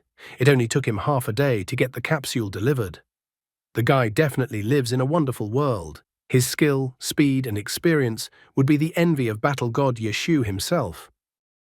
Players found the situation hopeless. Some complained that they were fed up. The time until the invulnerability mode ended was 15 seconds. Ents would wait for players whose invulnerability would fall off, and then immediately grab them and kill them again. One of the players started complaining about Mu Shen because the player had previously stated that he had a plan. The player called the guy a liar. While watching the enraged Ents, one of the players made the sudden admission that he wouldn't have played the game at all if he knew he would be killed by monsters in the game immediately after resurrection. He was sick of it all, so he decided to quit the game. Some of the players hugged each other, awaiting their fate. One of these players noted that once their 15 seconds of invulnerability ran out, the Ents would destroy them again. Another player noted that they couldn't fight the Ents. He even complained that he had not seen Mu Shen the braggart anywhere, telling him to come out and fight. The players on the other server were watching the carnage on the Sleeping Dragon server. They were terrified at the ease with which the Ents were destroying helpless players. One player was shocked by such a quest and was glad that their server was not experiencing such a brutal massacre. Another player commented that at this rate, there would soon be nothing left of the 818 newbie village, and all players would roll back to level 1. The boss's subordinate pointed out that there were too many Ents, that it would be problematic even for them to complete such a quest. The boss told her to carefully write down all the details of what had happened so that she would be prepared. At that moment, fire rained down from the sky, causing many enraged Ents to rapidly lose their health. One of the players immediately realized that it was a mage skill, Meteor Shower. Another player marveled at how much damage the mage's skill was doing to the Ents. Suddenly, all the Ents previously attacked by the Meteor Shower of fire were instantly frozen, and then the ice began to crack from such temperature fluctuations, and the Ents shattered into ice shards along with the ice. The players were ecstatic that the mage had actually come to save them. They immediately realized that it was Mu Shen, as he had already used a similar skill when he fought Madman War God and the Madman Squad. Mu Shen appeared out of nowhere and explained that he had originally wanted to give the other players a chance to grind. After such an attack, he immediately drank a single bottle of mana replenishment. He stated that he was tired of just sitting around, as he was considered too much of a variable in such a confrontation. The Ents were too many, so Mu Shen once again rushed out to destroy the Ents with his magic flame. He quickly noticed that the level of the Ents was much lower than him, so the Ents' attacks were nothing more than scratches for him. The players were happy that with Mu Shen's appearance, their situation had drastically changed. The hooded player marveled at how powerful Mu Shen's equipment was, that the Ents would literally scatter from him in panic. The blonde man was quick to point out that Mu Shen wasn't even taking serious damage from the Ents, which was even somehow insulting. The third player was ecstatic that he could finally get off the resurrection point. The girl thought Mu Shen was the guy of her dreams and even asked him to date her. Mu Shen encouragingly asked the others not to stand and join him in attacking the Ents. The players who had recently lost all hope of winning were now encouraged by Mu Shen's speeches and actions. One of the players asked the others not to worry as they would quickly resurrect. He told the mages and healers to join the battle and the archers to attack the Ents from above, while the assassins would have to figure it out as the battle progressed. One player from the assassin game class even bemoaned that his game class was the only one that wasn't explained what to do. The players watching the broadcast from various locations were intrigued. Some were wondering if the balance of power had changed and the newcomer village would be able to complete such a difficult quest. Someone was curious about Mu Shen as his attacks were incredibly powerful. Another guy immediately noticed that the morale of the players in the newcomer village was starting to grow stronger. Some were so enthusiastic that they were willing to return to the game to pick up loot for almost nothing. One by one, players decided to re-enter the game server. The newly resurrected players were surprised to find that the resurrection point had been cleared of Ents. Wana was easily able to figure out who had managed to pull something like this off. Hearing one of the players cheerfully shouting that with Mu Shen they were always getting into the thick of things, Wana confirmed her hunch. The purple-haired girl was envious that even though Mu Shen was a mage like her, she didn't have as much damage as the guy. The other girl was curious about the plan of action that Wana was up to because they had already lost too much experience. Wana didn't waver, deciding that they should head out to beat the experience out of the Ents back. Meanwhile, on the battlefield, Mu Shen told everyone to prepare for battle and for the supports to apply buffs. The mage and warrior were immediately given Spiritual Shield and Art of Light. Spiritual Shield casts a spell shield on an ally that absorbs 30% of damage. Art of Light increases the ally's spiritual energy and increases the damage of their magic attacks by 10%. Wana announced to the boy that her group had also joined the battle. The girl announced that the supports could send back an invitation to join her guild. She believed that this way they would all be able to fight more effectively together. Mu Shen took the center position at the front line and then told all the mages and archers to listen to his command. He immediately commanded the mages and archers to attack, so a lot of arrows and various magic attacks rushed towards the Ents. The guy took full command, telling the low-level players to support each other and that the players should not dare to die. According to his plan, the warriors were to attack the first ranks of the Ents, and the assassins were to finish off the Ents. Many players who were not in the game watched the broadcast in amazement.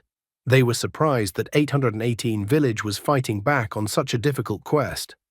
One of the players didn't understand where Mu Shen even came from. Another player noted that Mu Shen had just been able to free the resurrection points from the Ents, which was an important progression in the quest. However, the guy still couldn't believe that newcomer Village 818 would be able to handle a special quest. Watching the game from his phone, Madman Wargod was surprised that Mu Shen seemed to be able to turn the tide. He even wanted to call the Madman group back into the game, but he still didn't see the point after they had died so many times in the game. In the end, he couldn't hold back and told his Madman group to return to the game. Madman Wargod was already thinking about profiting. After all, you could get 100 experience points for killing a demon and 20 experience points for assists. He was about to enter the game to take advantage of the opportunity. Meanwhile, at Liguo Visa Area Research Institute, the head of this institution was not impressed with the quest Tree God's Revenge because he expected this quest to be incredibly cool. He told Johnson to analyze the data on newcomer village number 818 from the Sleeping Dragon server belonging to the Xia state. He also told his men to also go destroy the Ents to also trigger the Tree God's Revenge quest. Johnson tried to dissuade the boss by reminding him that the quest was quite difficult and their average level 3, so they would definitely fail.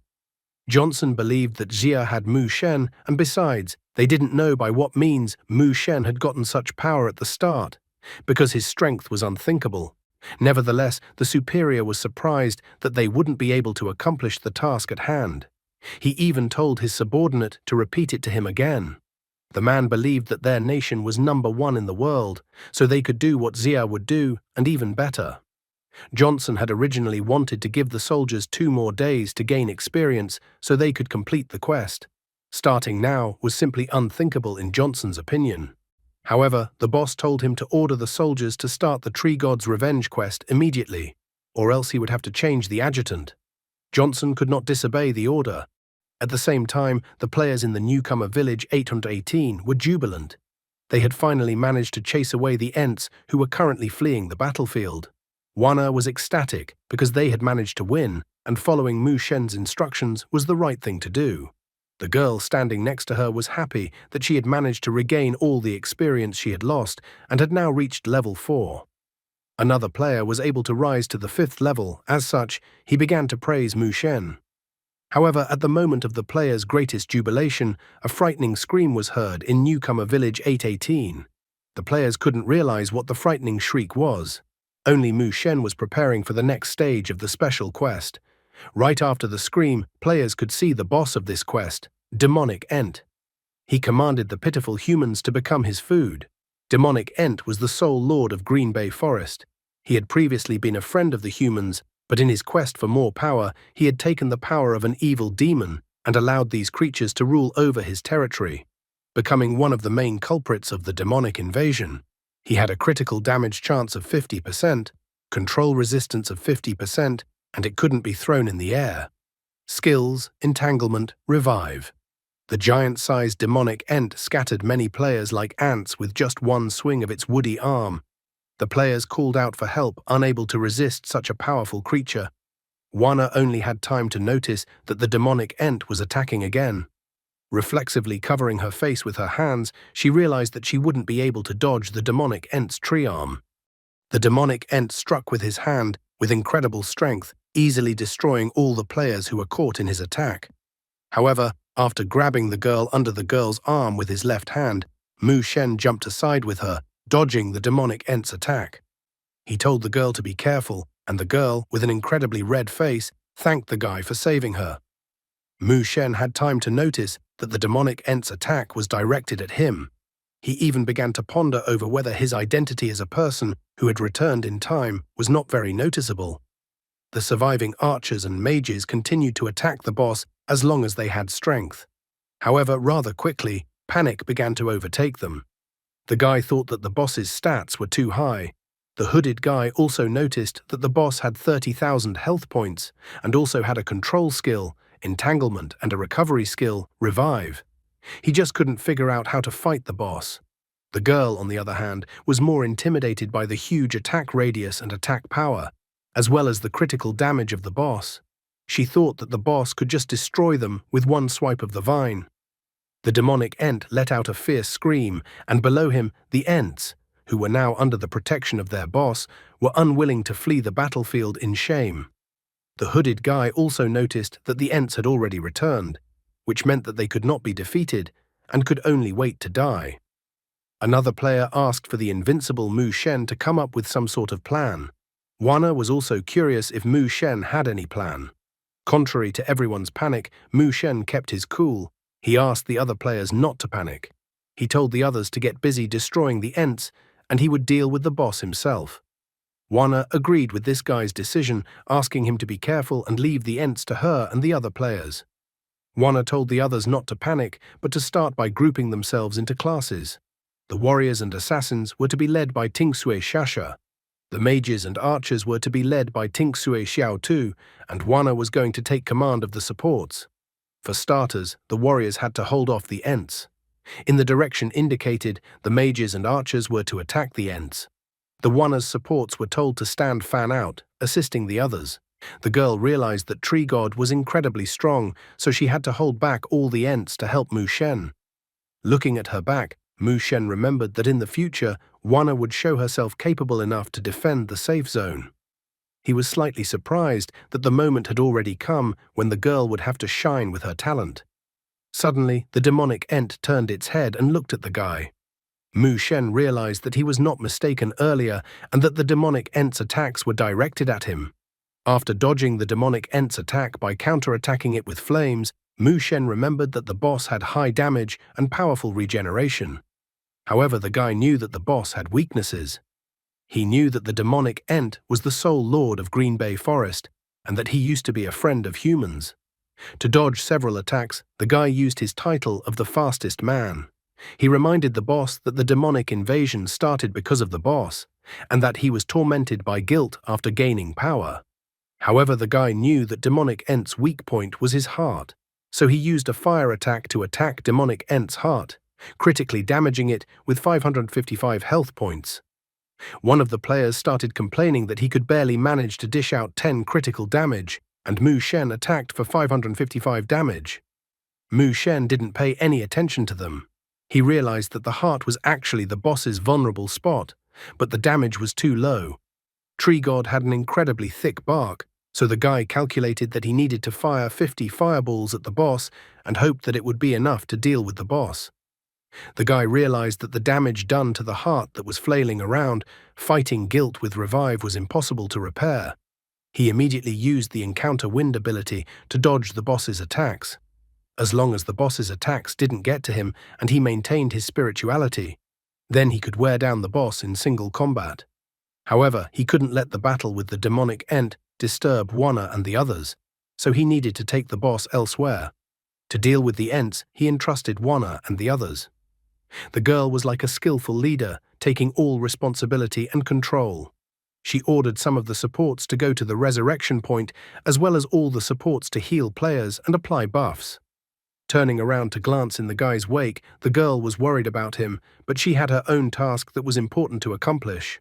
The demonic Ent ran after the guy like a dog after a sausage. This time, it decided to take advantage of the moment to attack the guy with its many branches. However, in addition to his headwind ability, he also had a speed boost from Village Headman's Blessing and the Fastest Man.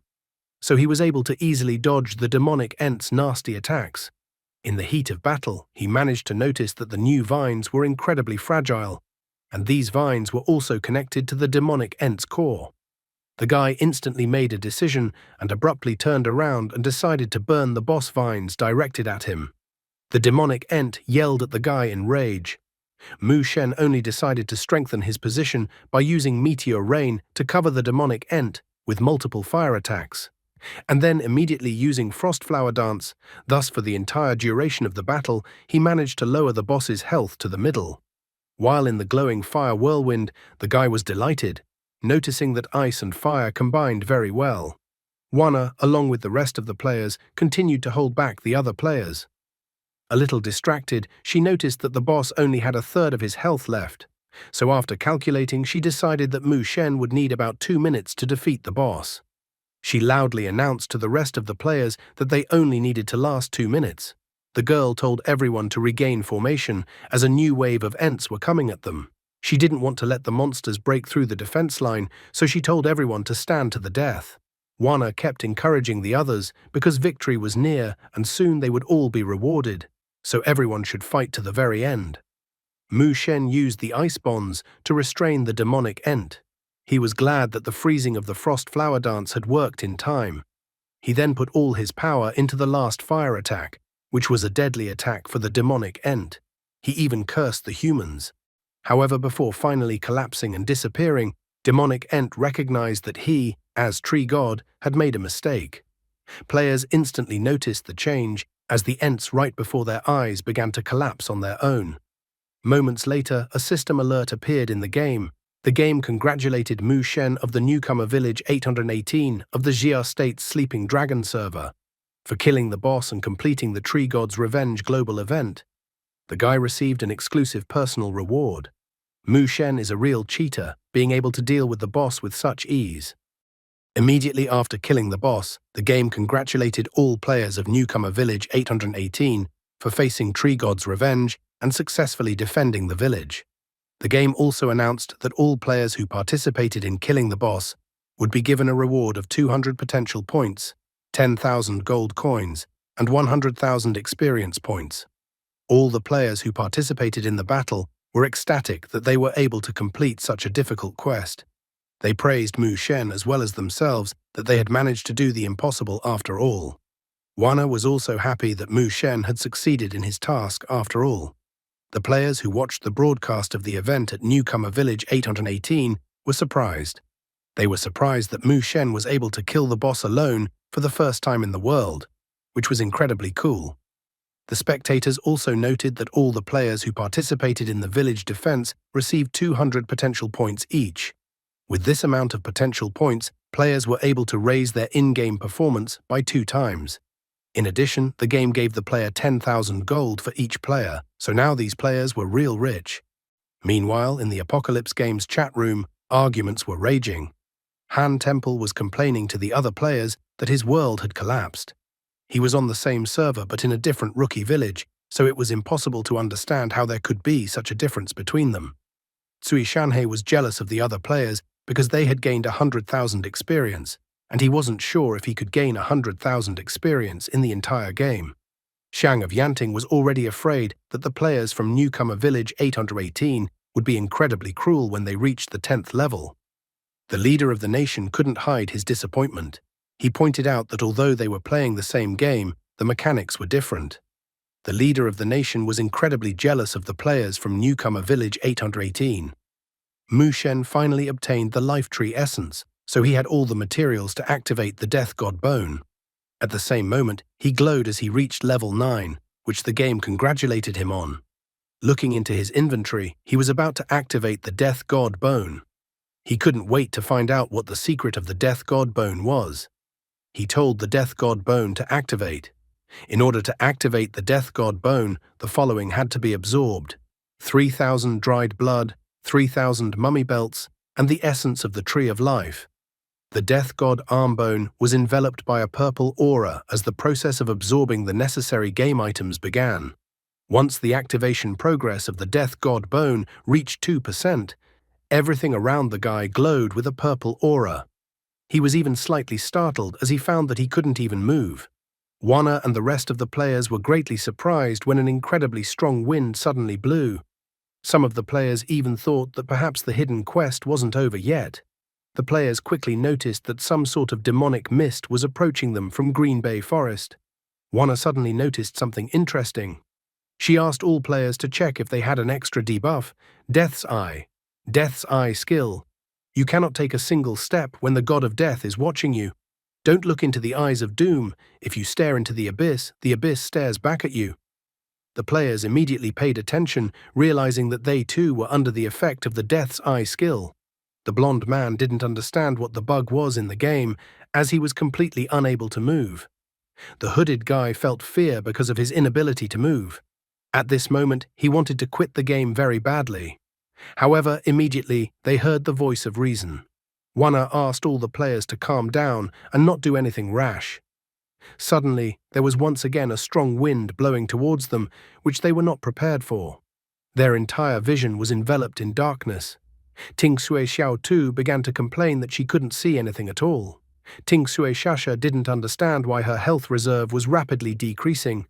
Wana was not feeling well at this moment. She was complaining that she couldn't use her skills or drink potions to restore her health at the moment. All she and the other players could do was watch their vitality levels drop to 0. Another girl was surprised that she had lost all her health, but somehow was still alive instead of returning to the resurrection point. Wana analyzed the situation, realizing that it seems that when the health bar drops to 0, they don't die, only the field of vision is darker. She asked the players to be patient and wait. Plus, she reminded the other players that their server was the first in the world to beat Tree God. The girl suggested that the game developers apparently didn't expect players to beat Tree God so quickly, so the game developers might be adjusting some of the game's settings at the moment. The other players immediately listened to the girl, deciding that her words made sense, so they quietly waited to see what would happen next. A cold sweat broke out on Wana's face from the exertion of the current moment. However, she remembered that Mu Shen had never returned to them. She speculated that perhaps the current situation they were in was Mu Shen's doing, triggering some game mechanics. The girl was worried that Mu Shen was in danger. Meanwhile, in the wilds of Green Bay Forest, Mu Shen was alone in this place. He didn't understand where the debuff Death's Eye came from. The activation progress of the Death God Bone had only reached 15%. Suddenly, in the dark sky directly above him, he saw 2 red eyes. The guy's face was covered in cold sweat as he realized that the Death God was looking at him. He remembered that the God of Death was the boss of the most difficult quest, Temple of the God of Death, which appeared when the apocalypse was about to come. However, no one managed to pass the Temple of the God of Death when the apocalypse came. That's when the God of Death himself came into the world. Looking at the Death God Bone in front of him, the guy assumed that the Death God had come earlier, due to the fact that the guy had started the process of activating the Death God Bone. Mu Shen was very familiar with the mechanics of the Apocalypse game. However, he didn't know much about the Death God at all. In his past life, he couldn't even enter the Death God temple. The activation progress of the Death God bone had only reached 35%, and it was becoming increasingly difficult for the guy to endure the strain. Suddenly, someone's voice reached him. The guy immediately realized that the voice belonged to the God of Death. The voice was exactly like the voice of the God of Death that he had heard before he died in his past life. Suddenly, the body of the God of Death began to appear more and more clearly in front of the guy. He even noticed that the scythe that was in the Death God's hands, which only strengthened the guy's realization that the Death God in front of him was definitely the Death God. Sumu began to complain that he had a renewed sense of frustration. After all, he had just been reborn, just started his new path, and now his path might be coming to an end. The guy remembered how he had died in his previous life. He was so disappointed that he can't even move before his death. The activation progress of the Death God bone had only reached 65%. When light comes, darkness goes. When darkness comes, the gods have fallen, and death holds the sky in its hands. The God of Death asked the guy if he wanted to live. If the guy wanted to live, he would give him another chance. The God of Death told the guy to join the Temple of Death. With his help, the guy will become the Archmage of Death. The power of all the nations of the world will become the guy's crown. The game notified Mu Shen that he received an invitation from the God of Death. The quest description reads, "Join the Temple of the God of Death and become the Archmage of Death. Magic attack will increase by 9,999,000. Health will increase by 9,999,000. Spiritual strength will increase by 9,999,000. Defense will increase by 9,999,000. Speed will increase by 9,999,000. The activation progress of the Death God bone had reached 80%. Mu Shen didn't expect such a plot twist at all. He thought that it was some kind of joke, otherwise why would the God of Death be talking to some pathetic person? Hearing about the Archmage of Death, the guy did not understand where in the game Apocalypse was such a profession. Besides seeing such incredible attributes that he would have gotten if only to accept the assignment, he couldn't help but be interested. The guy couldn't understand why the God of Death decided to invite him to join the temple of the God of Death. He didn't understand what the God of Death saw in him and why he chose him. Besides, the chance to earn 9,999,000 in an instant only came once in a lifetime. Mu Shen searched for answers to his questions. He went through one answer after another: reborn advantage, heaven's chosen one, handsome protagonist. He had two options. The first option was to join the temple of the God of Death and become the Archmage of Death under the command of the God of Death, but that would be considered a betrayal of humanity, a betrayal of the temple. All reputation would be nullified, and the temple's reputation would be minus 100 million. With the adoption of the first option, he will be forced to become the enemy of all players, as well as being forever plunged into darkness. Second option: if the guy refuses to join the temple of the God of Death, he will incur the wrath of the God of Death and be killed. All items and equipment will be lost, and the level will be reduced to 0.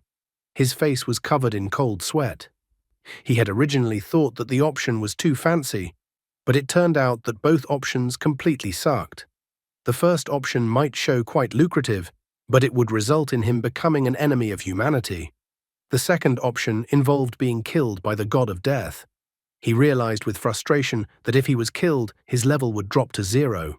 He wouldn't be able to obtain the plate armor of a legendary rank evil dragon again. Mu Shen had absolutely no idea which of the two options he should choose. He admitted that he didn't know how to solve the problem that had arisen in front of him. Swinging his giant scythe, the God of Death told the guy to voice his decision immediately. The guy asked the God of Death to wait for a while because he had given him a rather difficult choice. He needed to weigh the pros and cons, so he needed some time to think before making his decision. The activation progress of the Death God bone had reached 90%. Betray humanity and abet evil, and then plunge into darkness. This was an option the guy disliked very much. He decided to stall until the activation of the Death God bone was complete. The God of Death once again told the guy to voice his decision. The activation progress of the Death God bone had reached 95%. The death god had already swung his scythe, and only then did the guy ask the death god to stop, as he was about to voice the decision he had come to. In the back of his mind, Mu Shen was complaining that there were a bunch of problems with the rebirth. Finally raising his gaze full of determination at the god of death, the guy clearly stated that he was refusing the death god's offer. The god of death was surprised. He called the guy a fool, an ignoramus, and a lowly insect. He thought that for the sake of protecting the ridiculous light, the guy dared to reject his offer. The guy's face became even more covered in cold sweat. He stated directly to the face of the god of death that he didn't understand what was wrong with insects. Mu Shen believed that for a bug to become a crane, it needed to have an indomitable will and a stubborn heart, so he couldn't bow down to his enemy. The guy only laughed, for he could be killed but not humiliated. He even asked the god of death himself to come and kill him again. Swinging his giant scythe, the god of death told the guy to die. Mu Shen sent fate to hell because at the very least he would have to go through the key moments again once more. As he said goodbye, the guy realized that he had 3 seconds left, but he still thought he was cool. Just at that moment, a golden light struck him from the sky, and the blade of the death god's giant scythe shattered into pieces. Suddenly, a voice came from the golden light. He stated that the death god's ghost had once again crossed the line, indulging in killing. He didn't understand if the death god ghost thought that his temple was empty. The god of death immediately recognized the one who had arrived. He called him Michael. The god of death laughed, thinking that Michael really thought he could save the guy. The guy turned his attention to the 6-winged man who had a golden light emanating from him. Mu Shen was surprised by such an unexpected event. He also recognized the man. It was Archangel Michael, the leader of the heavenly host. Archangel Michael swung his left fist, telling the god of death to return to the underworld. Golden energy left Archangel Michael's left fist and flew towards the god of death. Lastly, the god of death stated that the guy was cursed and that he would sooner or later join them in the hall of the god of death. The god of death promised that when he returned in his true form, no angel army would be able to escape from him. Mu Shen was shocked to see the power of the heavenly army commander, who dispelled the death god's projection with just one strike. The temple is the core of the god's faction, one of the 2 main factions in the apocalypse world. The celestial host is the temple's elite fighting force, which enjoys a high reputation. The death god hall is the base of the darkness force faction. The guy's face became even more covered in cold sweat as he realized the situation. By activating the death god bone, not only had he attracted the death god's projection, but he had also summoned an important character like Archangel Michael. Archangel Michael declared that the guy had made the right choice. Only now did the guy notice that his body could move again. Mu Shen knows something about manners of propriety, so he immediately rushed to say hello to Archangel Michael. The guy had absolutely no idea how to greet Archangel Michael normally. He had never interacted with an NPC of this level in his past life. At this moment, the activation progress of the Death God Bone reached 100%. The guy was worried that the Death God Bone's activation time had ended so abruptly. He didn't want something to happen right in front of Archangel Michael. Archangel Michael stated that the guy's choice deserved the temple's praise. He noted that if the guy could complete his challenge, he would grant the guy the title of Temple Mage. The game's system notification immediately appeared in front of the guy. Michael's first trial stated that the guy had to defeat 10,000 demonic monsters of level 10 or higher. In addition, he had to destroy the god-killer asteroid Apophis and defeat the demonic giant Fu Shi in order to activate Michael's second trial. After hearing that it was possible to obtain the title of Temple Mage, Mu Shen was shocked, for this title was incredibly cool. The title of Temple Mage was still useful even at the 100th level, and it was also the only way to obtain a hidden quest from the temple. Mu Shen announced that he was ready to accept Michael's challenge. Archangel Michael decided to reward the guy and give him the trophy he had gotten from the demon. He hoped that the guy would successfully complete the test, and they would meet again in the temple. A shining necklace appeared in front of the lad. Examining the necklace he received, the lad was once again incredibly surprised. In his hands was the evil dragon necklace. According to the description of the necklace, legend has it that each link of the necklace is made from the bones of the evil dragon. Flying upwards, Archangel Michael wished the guy to gain more power in his journey. Lastly, Archangel Michael wished the guy to be illuminated by the light of the apocalypse.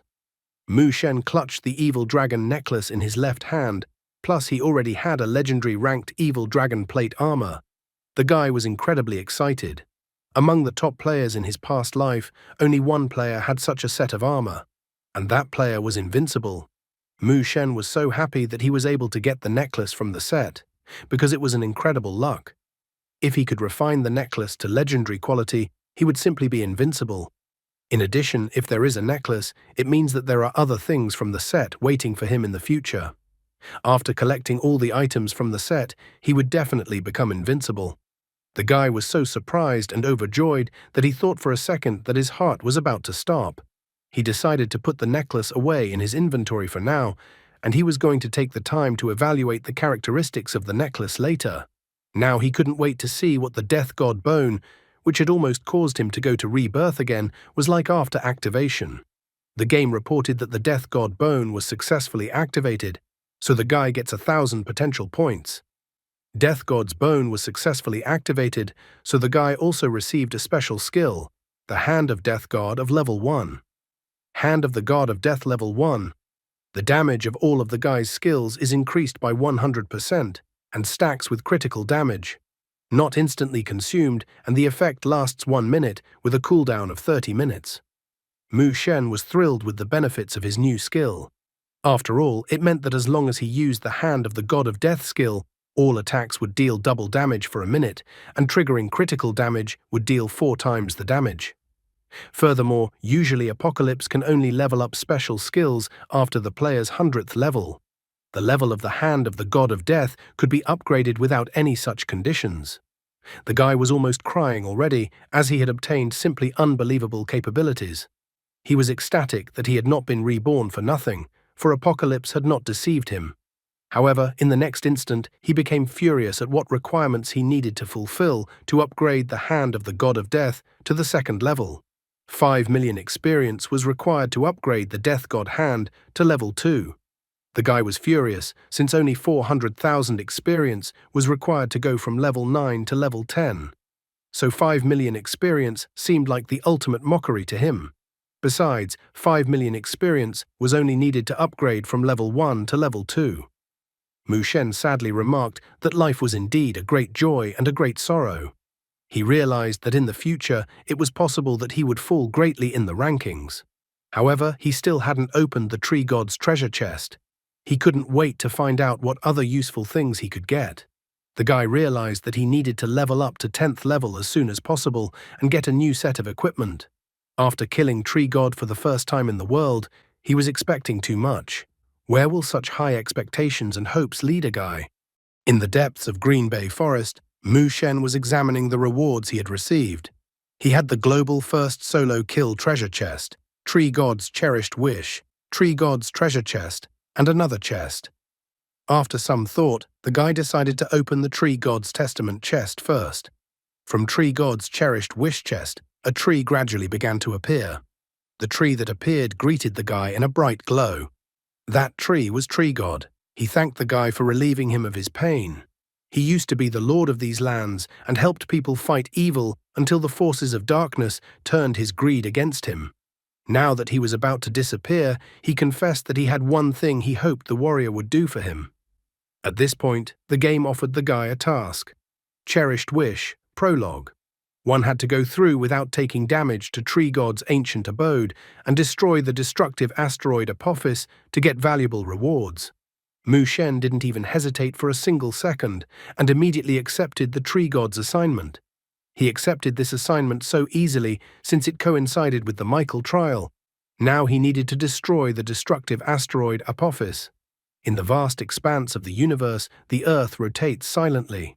However, hundreds of studies have shown that the asteroid would come closest to Earth's eastern hemisphere on April 14, 2129, at 4:49 a.m. GMT+8. The probability of the asteroid colliding with Earth at 4:20 a.m. GMT+8 was about 2.7%, or a 1 in 37 chance.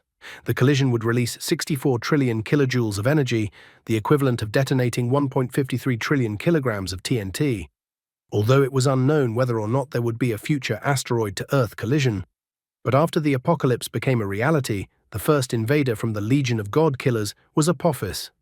The guy absolutely did not understand how humanity in the future would manage to stop the coming of Apophis. Now, according to the quest, he will have to fight a copy of the final boss. Even if the boss was severely weakened, it would still be an incredibly difficult fight. Besides the boss, there were also 3 mini-bosses, which was also not to be underestimated. In his past life, the first people to complete the quest were a team made up of professional players who had donated a huge amount of money to the game. They were level 15 from the Yi state, so the game wasn't as easy as it originally seemed. He then decided to check the other chests as well, first opening the Tree God treasure chest. The Tree God treasure contained 50,000 gold coins, 300 potential points, and a level 10 Boots of Raging War. He then opened the global first solo kill treasure chest. The chest contained 100,000 gold coins, 500 potential points, and a universal skill book. In addition to that, the guy also received 1,000 temple reputation points. As he looked around his inventory, where he had already received the rewards, he was elated. He was finally able to confirm that the purple skill book that was suitable for all classes actually existed. He was also happy that he had gotten the temple's reputation points. The Boots of Raging War were great equipment for mages. The guy was thrilled that even for selling boots, he could get a lot of money in the future. He wasn't going to sell the universal purple skill book to anyone, but decided to study it right away. After activating the skill book, he received the skill Spiritual Activation. Spiritual Activation increases attack power by 100. The effect lasts up to 5 minutes. Spiritual Activation uses a large amount of spiritual energy to create a mirror double with 50% of the player's parameters. Time of existence of the mirror double is 5 minutes. The skill's cooldown is 30 minutes, and the application of the skill is instantaneous. Mu Shen was incredibly shocked, because with this skill, it was possible to create a doppelganger during the battle, and this was incredibly cool for him. The temple's reputation points, and how good it was that he had gotten them, also needed to be kept in mind. All the people were under the protection of the temple, so now it was much easier for the guy to get close to the temple-affiliated NPCs. With a smirk, he noted that temple reputation points were impossible to obtain in normal quests. Therefore, the more temple reputation points he got, the better. With more temple reputation points, the chance of triggering a hidden quest became higher. Finally, he had the last chest left, with the world reward for the first kill. He anticipated that the chest must surely contain something cool and hoped for luck. When he opened the chest, he received 300,000 gold coins, 800 potential points, 10,000 temple reputation points, 3 perfect quality identification cards, the Girdle of Raging War, entitled to an entry-level guild blessing, and the special quest Jewelry, and finally the title Demon Slayer. He was surprised that there were 8 rewards for the world's first boss kill. Accessing the guild blessing is a great way for players to get buffs. This kind of reward provides a huge advantage when setting up a guild. The guy was ecstatic, because this game was simply designed to defeat evil demonic monsters. These monsters were the most common type of monsters, especially after the apocalypse became a reality. The title Demon Slayer gave many buffs. The hit on demonic targets was increased by 20%. The chance of a critical hit on demonic targets was increased by 20%, and immunity to negative statuses of demonic opponents was increased by 20%. Mu Shen happily waved his fists as if he was fighting with an invisible target. He stated that a mage should have high damage, so he was going to put all the potential points into magic attack. The magic attack was increased from 245 to 425. After that, he decided to make time for the jewelry quest sometime. With the exception of clothing, all the bonuses he received were pretty good. Now the guy needed to return to the village to evaluate the equipment he had received. Meanwhile, many players had gathered at the resurrection point. One of the players was sharing his impressions of the incident he had experienced. He was incredibly scared, but in the end he finally died and returned to the village. Otherwise, he thought he would be stuck in this game for the rest of his life. Someone was also terrified that if he really couldn't get out of the game, his brain would suddenly get damaged. They complained, wishing that the company that created the Apocalypse game would fix such dangerous bugs in the game as soon as possible. Suddenly, the players saw Mu Shen began to appear in front of them. They immediately headed towards the guy and started praising him. The girl thought the guy was incredibly cool and thanked him for saving them. The guy was already anticipating that when Mu Shen created his guild, he would immediately join the guild. He informed Mu Shen that he would now be his follower. Another girl already wanted a child from the guy. Looking at them and trying to leave, Mu Shen asked the other players to keep pumping that the players of Newcomer Village number 818th were the first to reach the capital. Hearing such words from Mu Shen, the rest of the players cheerfully said that they should follow Mu Shen's advice and all level up together and then go to the capital. At the same time, in the real world, the state of Yi. The man smashed his glass on the floor. He was outraged that Johnson had allowed the state of Xia to get the first global kill. He felt that such an honor should have belonged to State Yi. He then ordered that Johnson report to him on their current progress. Johnson said that they had successfully managed to activate the Tree God's revenge quest, but according to his results and other analysis experts, the boss characteristics of this quest's boss were based on current strength, so it was absolutely impossible to defeat the boss. The man was incredibly angry at this news and started tearing his shirt. Johnson was well aware that at this stage, the difficulty of Tree God's revenge quest was too high. All the countries were shocked that Mu Shen had made the first boss kill so quickly. However, their experience level was only getting lower now. After a while, Mu Shen was once again standing in front of the entrance of the apothecary. The girl immediately asked if the guy had come to play with her again. Mu Shen said that he needed 100 bottles of purification potion and 1 bottle of holy potion. 1 bottle of purifying potion cost 200 gold and the holy potion cost 100,000 gold. Although he had enough potion, refining the evil dragon necklace should still be a difficult task. The girl gave him everything he asked for and then thanked the guy for helping her punish those players who were harassing her, as well as protecting the village. The guy was surprised as the girl was acting a little differently than before. Finding a secluded spot, the guy began to drip the potion on the necklace. He hoped for luck, praying to everyone he could that the necklace would show a legendary quality after being purified. In his previous life, he had never gotten a legendary equipment. Finally, the refining of the necklace was completed. Mu Shen saw a golden glow coming from the necklace, which meant that the necklace was of legendary quality. The guy had already thought of himself as a protagonist, since he had good luck following him everywhere after being reborn. Now he was going to check the identification card of perfect quality. He attached the card to the necklace and asked that this experiment would result in the necklace having good characteristics and special effects. The identification was successful and the guy started to examine the necklace. Damaged evil dragon necklace. Quality: legendary, level 5. Properties: increases magic power by 79, increases mana by 120, and enhances all elements by 100. The special property of the necklace was Lord of the Elements, which increased resistance to all elements by 50. It also had a special note, Magical Blast, which increased critical spell damage by 3%. Legend had it that each link of the necklace was made from dragon bones. The necklace was also part of the Evil Dragon set, which consisted of 6 pieces. Mu Shen clutched his face with his hands. He couldn't believe everything had happened for real, or it was just a dream. The magic attack of the necklace was greater than his purple staff. In addition, the necklace had elemental enhancement and elemental resistance. Since he had elemental enhancement and elemental resistance relative to other elementals, he was 150 points ahead of everyone else.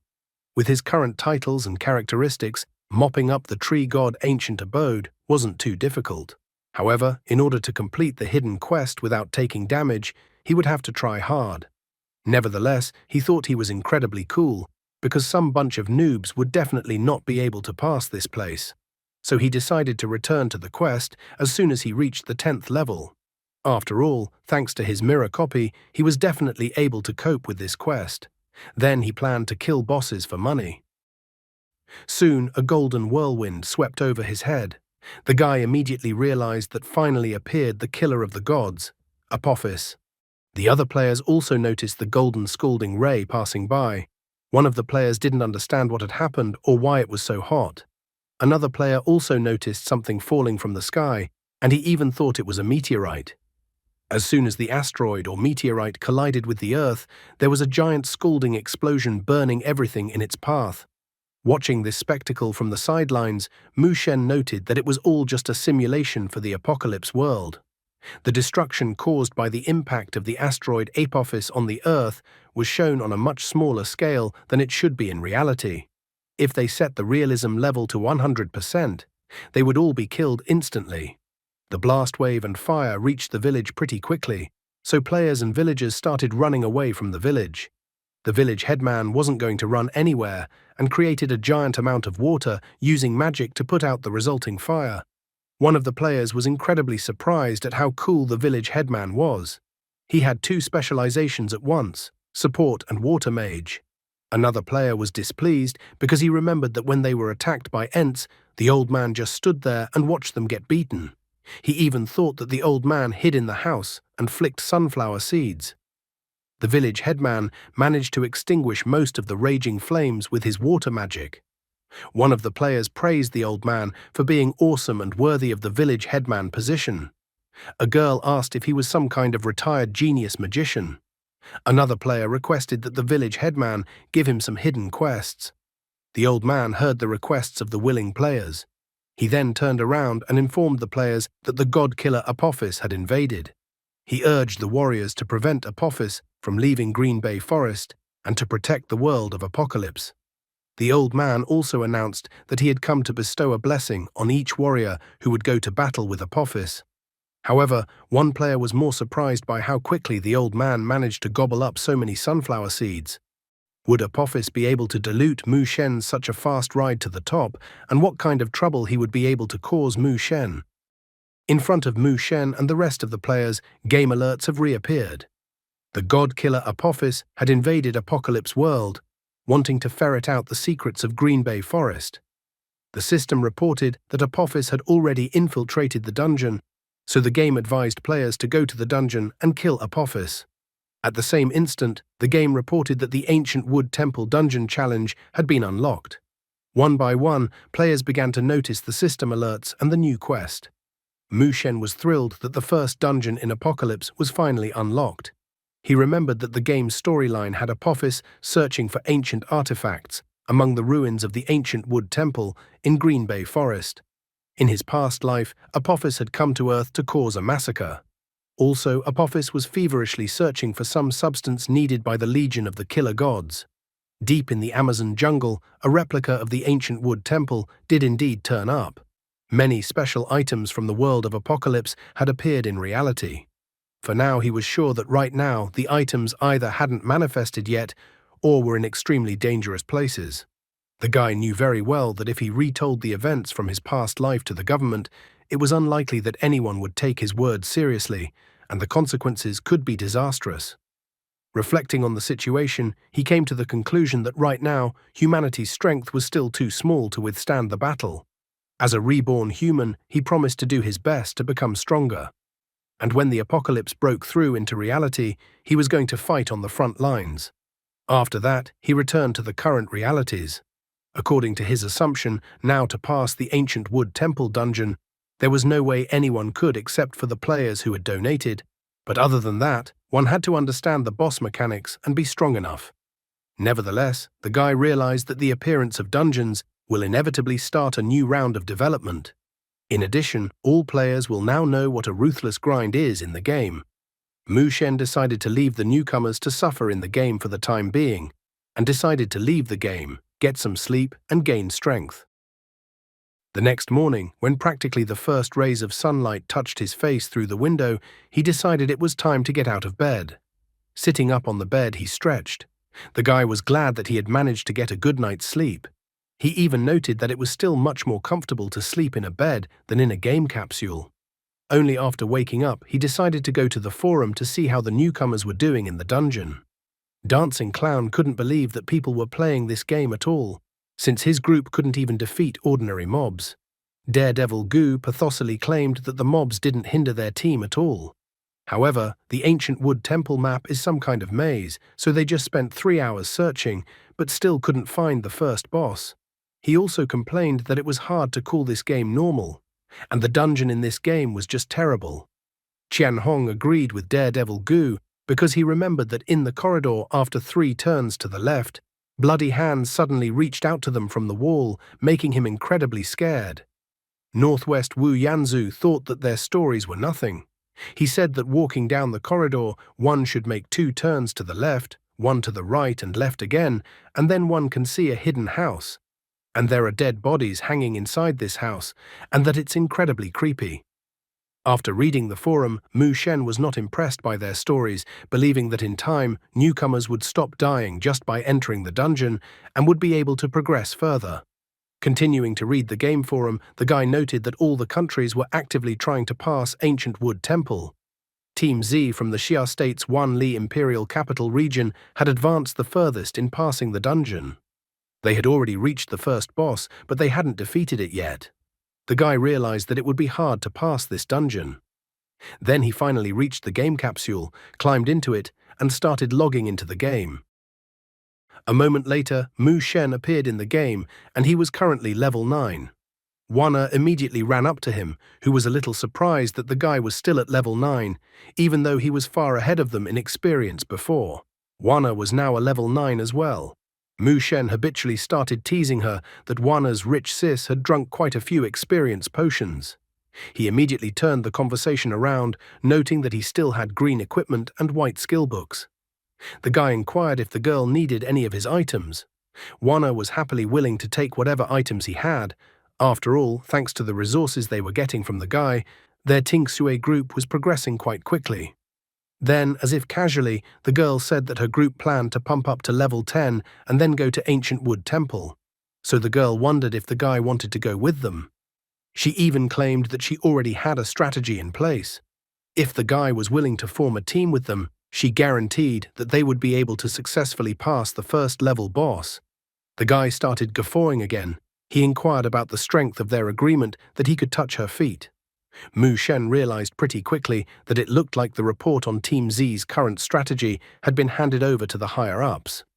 And given Wana's special status, it was not strange that she was receiving the information firsthand. The girl asked the guy not to worry because all the girls in Tingshi's group were quite experienced to go through such a dungeon, so she would leave it up to the guy to choose whether to join them or not.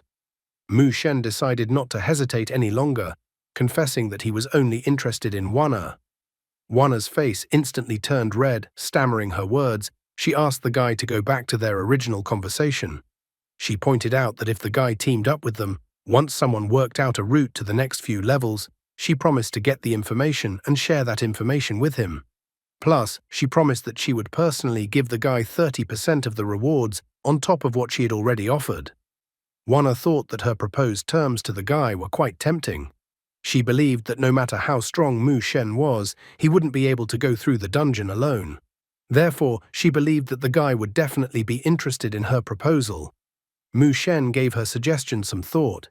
He was even a little surprised at how cocky the girl was. However, he understood very well that the official power behind Tingsue Xiaozhu Company was incredibly strong. Besides, in order to recruit him, the girl had already spent a huge amount of money and even revealed secret information. Suddenly, the guy said that the whole world was eager to get hold of such information, and even a copy of it would cost $1,000, but he admitted that he wasn't really interested in it anyway. Wana was greatly surprised that the guy refused her amazing offer. She couldn't understand why the guy refused. The girl couldn't believe that the guy would refuse her offer and just wanted to know the reason for his refusal. However, the guy gave her valuable advice to raise the levels properly first. He also advised her not to even try to go to the dungeon at level 10, as they wouldn't be able to defeat the boss yet anyway. Then the guy announced that it was time for him to leave, as he wanted to start pumping on mobs. As the girl looked at him, she was shocked that the guy couldn't be lured into their group even with such privileges. She had insider information, she had a powerful guild, a whole group of beauties with the best equipment, and the guy still refused to join them. Since there was no better choice than them at the moment, she even assumed for a second that whether the guy was going to go through the dungeon alone. An hour later, the game's world chat was just exploding with a lot of messages. Players were asking Mu Shen to warn them in advance where he would be farming. After all, ever since Mu Shen entered the game, he had been appearing everywhere and preventing them from farming. As soon as they managed to find a monster-free zone, the guy would immediately appear there. Another player agreed with them, saying that he was just setting up for farming when a fireball suddenly appeared and destroyed all the mobs. Mu Shen seemed to hear the players' requests and announced in the world chat that he was going to kill the demon monkey beast. The players were, of course, surprised by this turn of events, but decided to immediately leave the demon lands and change locations. They were surprised that the guy responded to their request. They quickly reoriented themselves to head out to kill the leopards. They then thanked the guy and wished him good luck. Mu Shen didn't stop there, reporting that he was going to kill the rock-poison scorpion. Then there was the demonized wild leopard, and after that, the snake-scorpion demoness. The guy was posting again and again in the world chat about which mob he was going to farm now. After some time, he finally managed to reach the 10th level. Since the guy reached level 10, he was able to unlock new features. Creating a guild was now available to him. He was glad that he was finally able to pump up to level 10. Mu Shen immediately went to the newcomer village to find the village headman. As soon as he found him, he announced to the old man that he wanted to form a guild. The village headman looked at the guy and then declared that the guy had met all his expectations. The old man felt that such an outstanding warrior was obligated to form his own guild.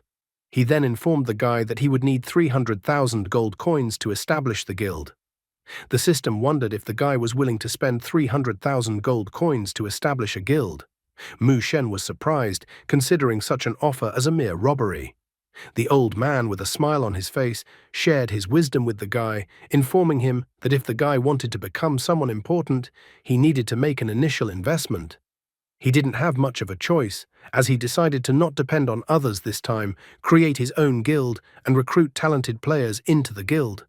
He thought that the talented players would become his strength, which he would use to his advantage. Therefore, he decided to spend 300,000 gold to create a guild. The system asked the guy what he wanted to name his guild.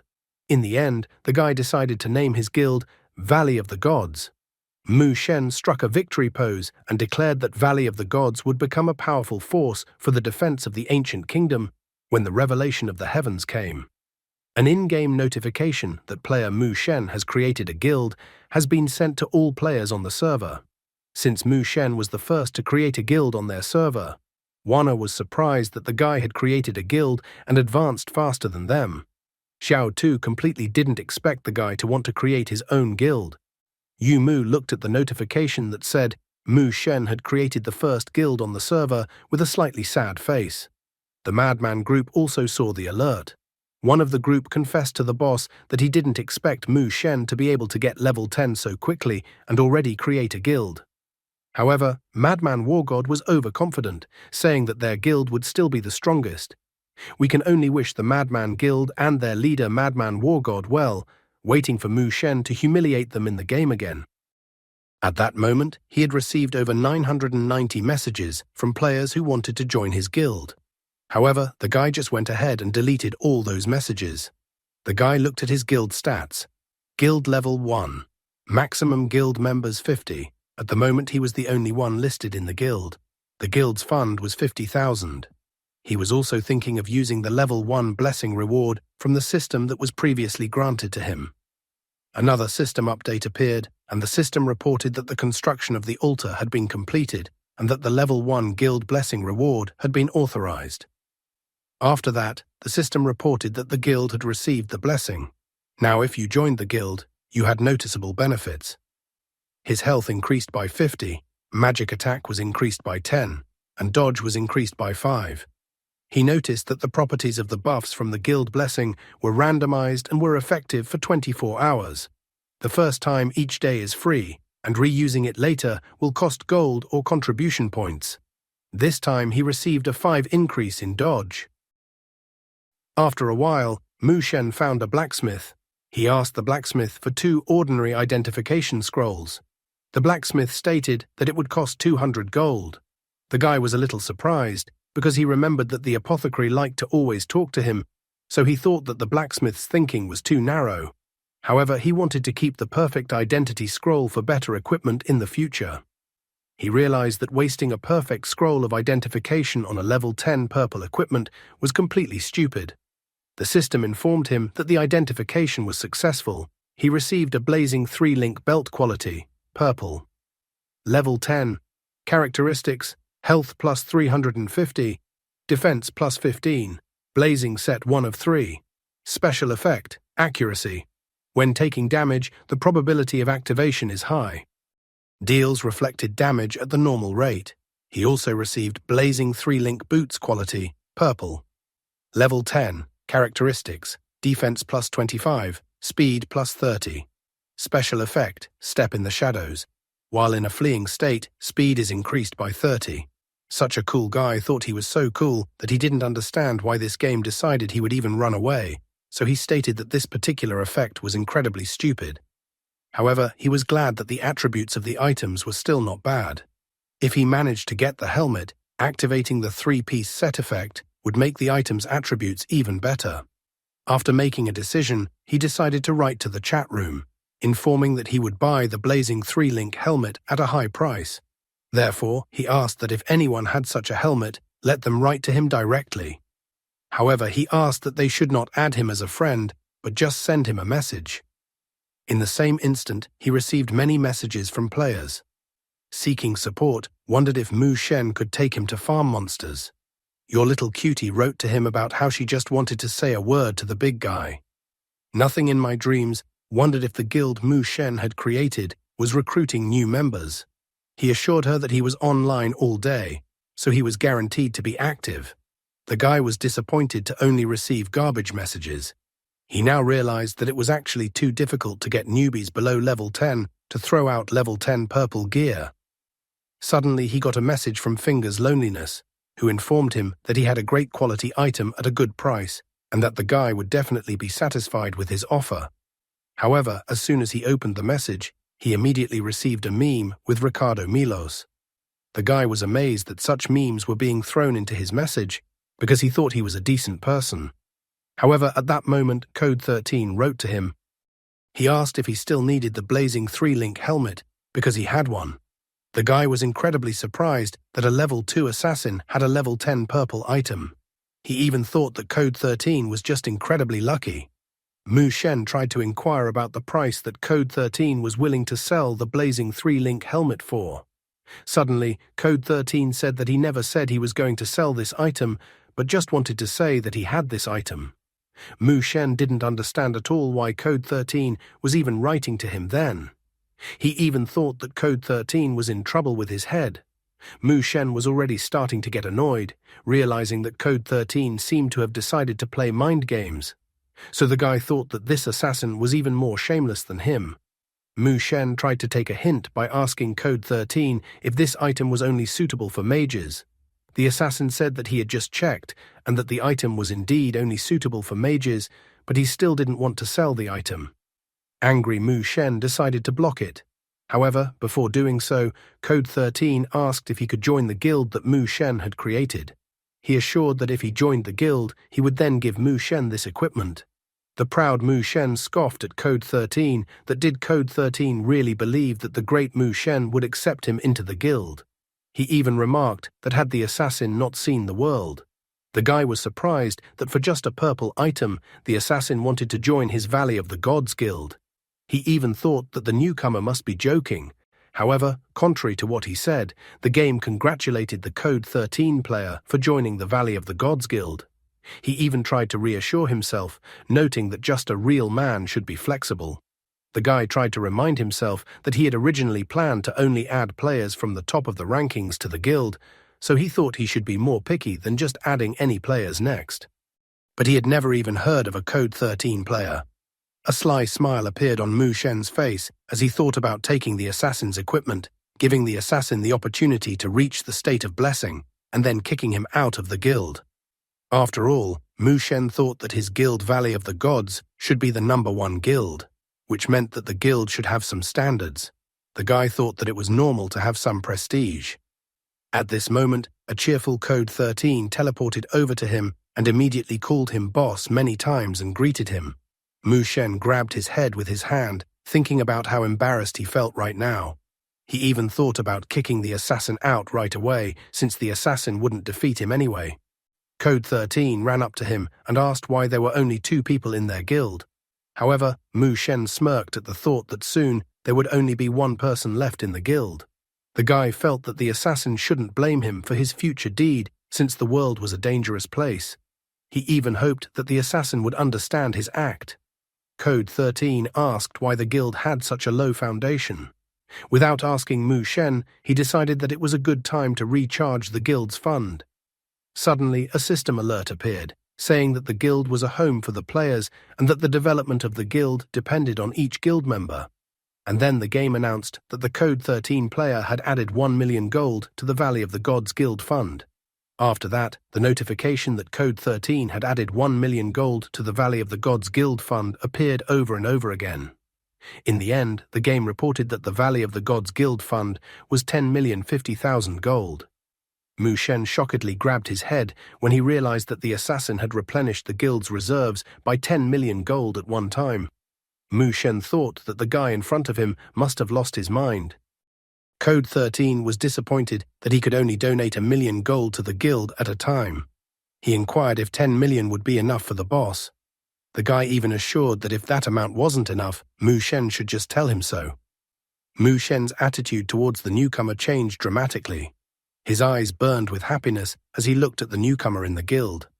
Mu Shen pointed out that Code 13 needed to get a blessing from the guild to begin with, so that would improve Code 13's performance. Mu Shen in his thoughts continued to convince himself that he had changed his mind for a reason. After all, people who made outstanding contributions to the guild should stay in the guild. Besides, standards were made to be broken. In the next instant, a message appeared that the identification was successful. He received the blazing 3-link helmet quality, purple, level 10. Characteristics, defense plus 25, spirit plus 50. Special effect, flash. There is a chance to blind the target for 5 seconds on hit. The game then reported that he had collected the blazing 3-link kit. Set bonuses, ability cooldown minus 20, chance of critical spell damage plus 3, critical hit damage plus 10. Set effect, life-saving. When receiving a killing blow, the player has a 50 chance to save 1 health point. This can work up to 3 times within 60 minutes. After reading about the benefits the set received, Mu Shen felt that the reduction in skill cooldown was incredibly useful for mages, and on top of that, he still received the life-saving effect, which was equivalent to a 50% chance of avoiding death for an hour. Although only 1 health point could be saved, it often led to the famous scenes of desperate counterattack. He was happy because he could perform a kill on other players with measly remaining health, which was quite frightening and unexpected for other players. He now had 4 purple items and 1 orange item, so he could now fully prepare for the Ancient Wood Temple dungeon.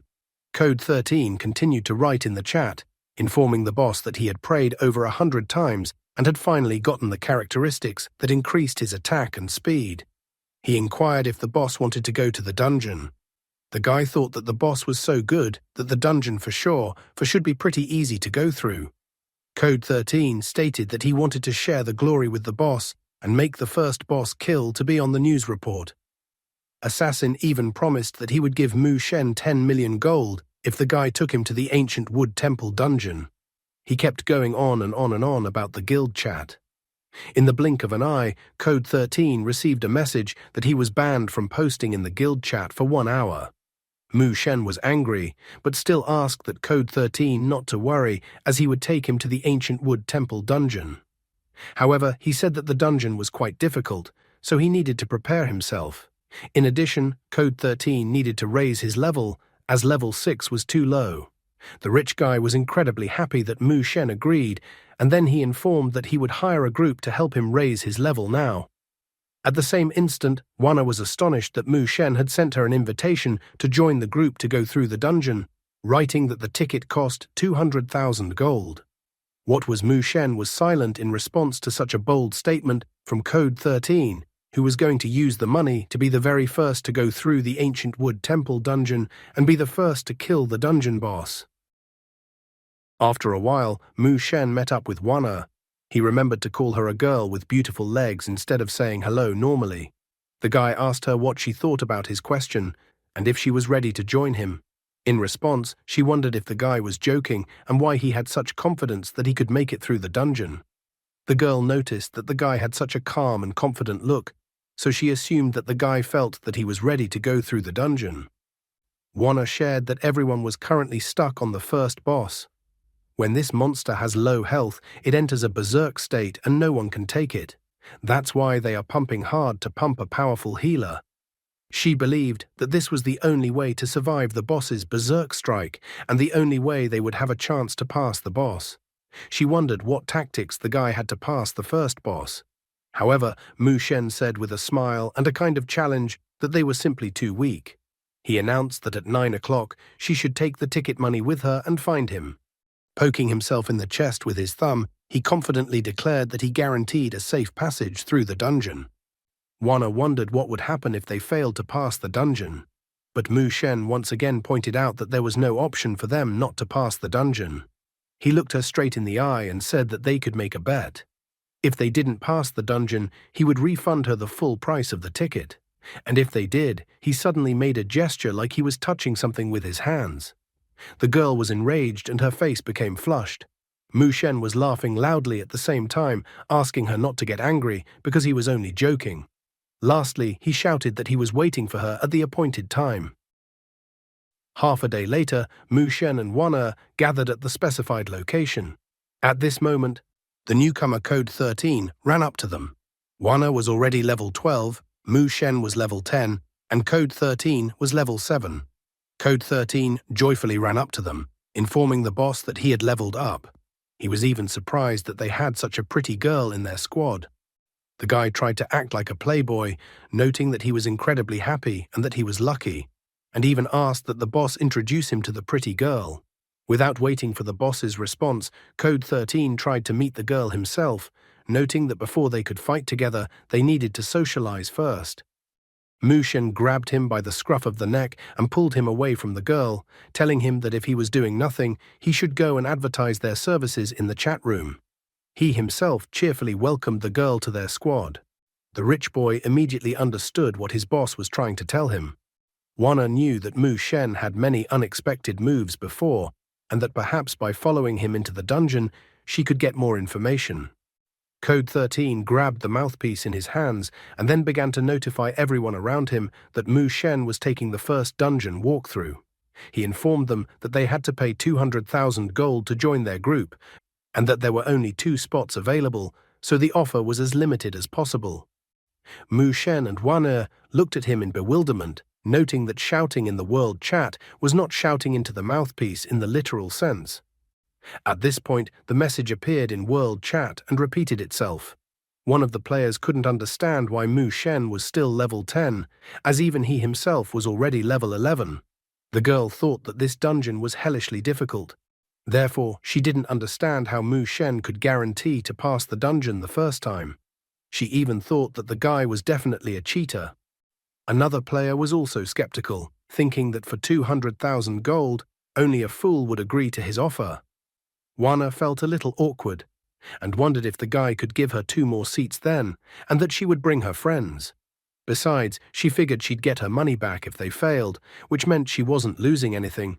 So she wanted to go exploring at least this way, especially if everyone paid the same, it shouldn't matter to the guy who was in the group. Besides, she didn't want to have to deal with those uncouth goons from the Madman Guild. Hearing her suggestion, the guy winked at her. A moment later, Tingsue Xiaotu and Tingsue Shasha appeared beside them. Tingsue Shasha was level 11 and Tingsue Xiaotu was level 10. Tingsue Shasha confidently and arrogantly said that she didn't believe that Mu Shen would actually be able to pass the dungeon. However, since the guild leader went with him and decided to trust him, she would obey her. Tingsue Xiaotu, on the other hand, believed that they would not lose anything and could take it as Wanna keeping Wanna company in the dungeon. Code 13 immediately rushed over to them. He began praising his boss, noting that the boss was incredibly cool and that the girls could relax. The girls were amused by the guy's assertions. They believed that his dungeon boss would just lay the guy in a tortilla right now when they met him in the dungeon. Turning to Mu Sheng, he asked him if he could brag. Mu Shen didn't understand what the guy was up to. At the same moment, Code 13 wrote in the world chat that they would definitely take first blood. He also said that all those who dared to look down on Mu Shen were really losers. The guy asked that all those who were speaking ill of their guild and leader to open their eyes and look at their success. He also declared that the Valley of the Gods Guild was invincible. After that, he started sending this message over and over again in the world chat. Mu Shen, Wana, Shasha, and Xiao Tu were all shocked by his antics. Shasha was astonished, noting that mouthpieces cost 1,000 gold pieces apiece, and the guy in front of her had spent 1,000 pieces in one fell swoop. Xiao Tu didn't understand if it was even necessary to do that. Wana also didn't understand his act. Mu Shen, on the other hand, thought that since the guy had so much money, he should have given it to him instead of spending it mindlessly. After a while, their entire squad arrived at the entrance to the dungeon. The other players came to look at them. They noticed that there were 2 mages, a warlock, a warrior, and an assassin in the squad. What surprised them the most was that the assassin was only level 7. One of the players still believed that since Mu Shen was going for the first boss kill, so he thought that level and professionalism wasn't that important. Another player believed that an assassin was useless on the boss, and that even an archer would be better than an assassin. Another player said that if Mu Shen got the first blood, he would eat his shoes on live TV, although it wasn't about shoes, but something worse. The players noticed that Mu Shen's facial expression was incredibly calm. Some of the players couldn't believe that the guy would be able to pass the dungeon, although they started to doubt because of the guy's confidence. Another player was amazed at how beautiful the girls from within the Tingzue Guild were. He thought that each of them was charming in their own way. Mu Shen and his entire squad ignored the other players and jumped into the portal leading to the dungeon. A moment later, they found themselves inside the dungeon. The system welcomed them to the ancient wood temple. The system also told them to be careful, for this place had been sealed for a long time, and many things had changed or even mutated over the years. The system specifically mentioned that the sleeping creatures had been awakened by a powerful ancient evil. Code 13 was amazed at how huge the dungeon was. Walking the very last one, Shasha took the time to scare Code 13, who was walking in front of her. Once they came to the 3 passages to choose from, Code 13 stated that it was written on the internet that the first level of the dungeon was a maze. He also mentioned that if you didn't know the correct order of the stone gates, you could be stuck in the maze forever. He wondered which path Mu Shen would choose. At that moment, Shasha called out to the squad leader, telling him that she would tell him the correct route. She thought that since the guy said he would take them to the first boss kill and the first dungeon, then he should take them straight to the first level boss. In response to her teasing, Mu Shen suggested that she go her way and he would go his. Shasha was enraged, accusing that for such disgusting service, he charged 200,000 gold for the place. She was extremely unhappy that she had to follow a guy whose level was below hers, so she also had to pay him gold. The girl kept telling herself that if the guild leader hadn't told her to join the group, she wouldn't have come. Mu Shen defiantly stated that if she didn't like something, she could leave at any time. And then he added that if someone decided to leave on their own, they would not be refunded. Anger overflowed from Shasha's entire gut. Code 13 believed in him the most. He tried to reassure the others, pointing out that if the boss had promised that they would be the first to go through the dungeon, then they would be. He even reminded them that he had already told her to talk less and just follow. Shasha had been willing to put up with a lot, but now her anger was overflowing and she turned her attention to Code 13. She resented being tutored by some level 7 assassin. In her opinion, the guy was just trash and the weakest in their group. Xiao Tu looked at them with some bewilderment. In the end, Wana had to intervene in their conversation. She asked for Shasha to behave calmly. In the end, after a slight hiccup, Mu Shen chose the right aisle. Once they passed through the archway, they found themselves in the middle of a passageway, and at the edges of the passageway was a bloody river and strange creatures. Code 13 clamped his nose shut, noting that the smell of blood was quite pungent and quite realistic. The guy was surprised that the graphics in the game were so creepy. Wana advised the others to be careful, for there were blood demons lurking behind the waterfall. The blood demons were incredibly fast and were quite hard to hit. She also noted that all the previous squads had struggled with the blood demons, and that even Z Squad had a hard time dealing with them. However, unlike the others, Mu Shen was quite calm. He advised the others not to be afraid, because the most important thing was not to attack the demons, and then they would calmly pass through the passage without too much effort. Xiao Tu was rather flustered, not fully understanding if the guy was joking or cheating. Shasha finally noticed that although the blood demons looked intimidating, they didn't attack the players first. She couldn't understand how Mu Shen knew about this information. Thus they passed quietly through the passage. In front of them, they were once again faced with a choice of 3 paths. Code 13 asked them to have faith in the boss, as he had already demonstrated his skills. Mu Shen once again chose the right passage. Once they entered the passage, they found a large number of skeletons lying on the floor. After looking around, Code 13 came to the conclusion that there had been a large-scale battle here. He even shuddered at the thought that the skeletons might suddenly stand up and come to life. Suddenly, the pile of skeletons shuddered and showed signs of movement. Shasha immediately accused him of bringing disaster upon them, his face covered in cold sweat as he admitted that he was to blame for this. The skeletons stood up one by one, and as a result, a whole squad of skeletons appeared in front of them. A level 7 skeleton soldier appeared in front of him.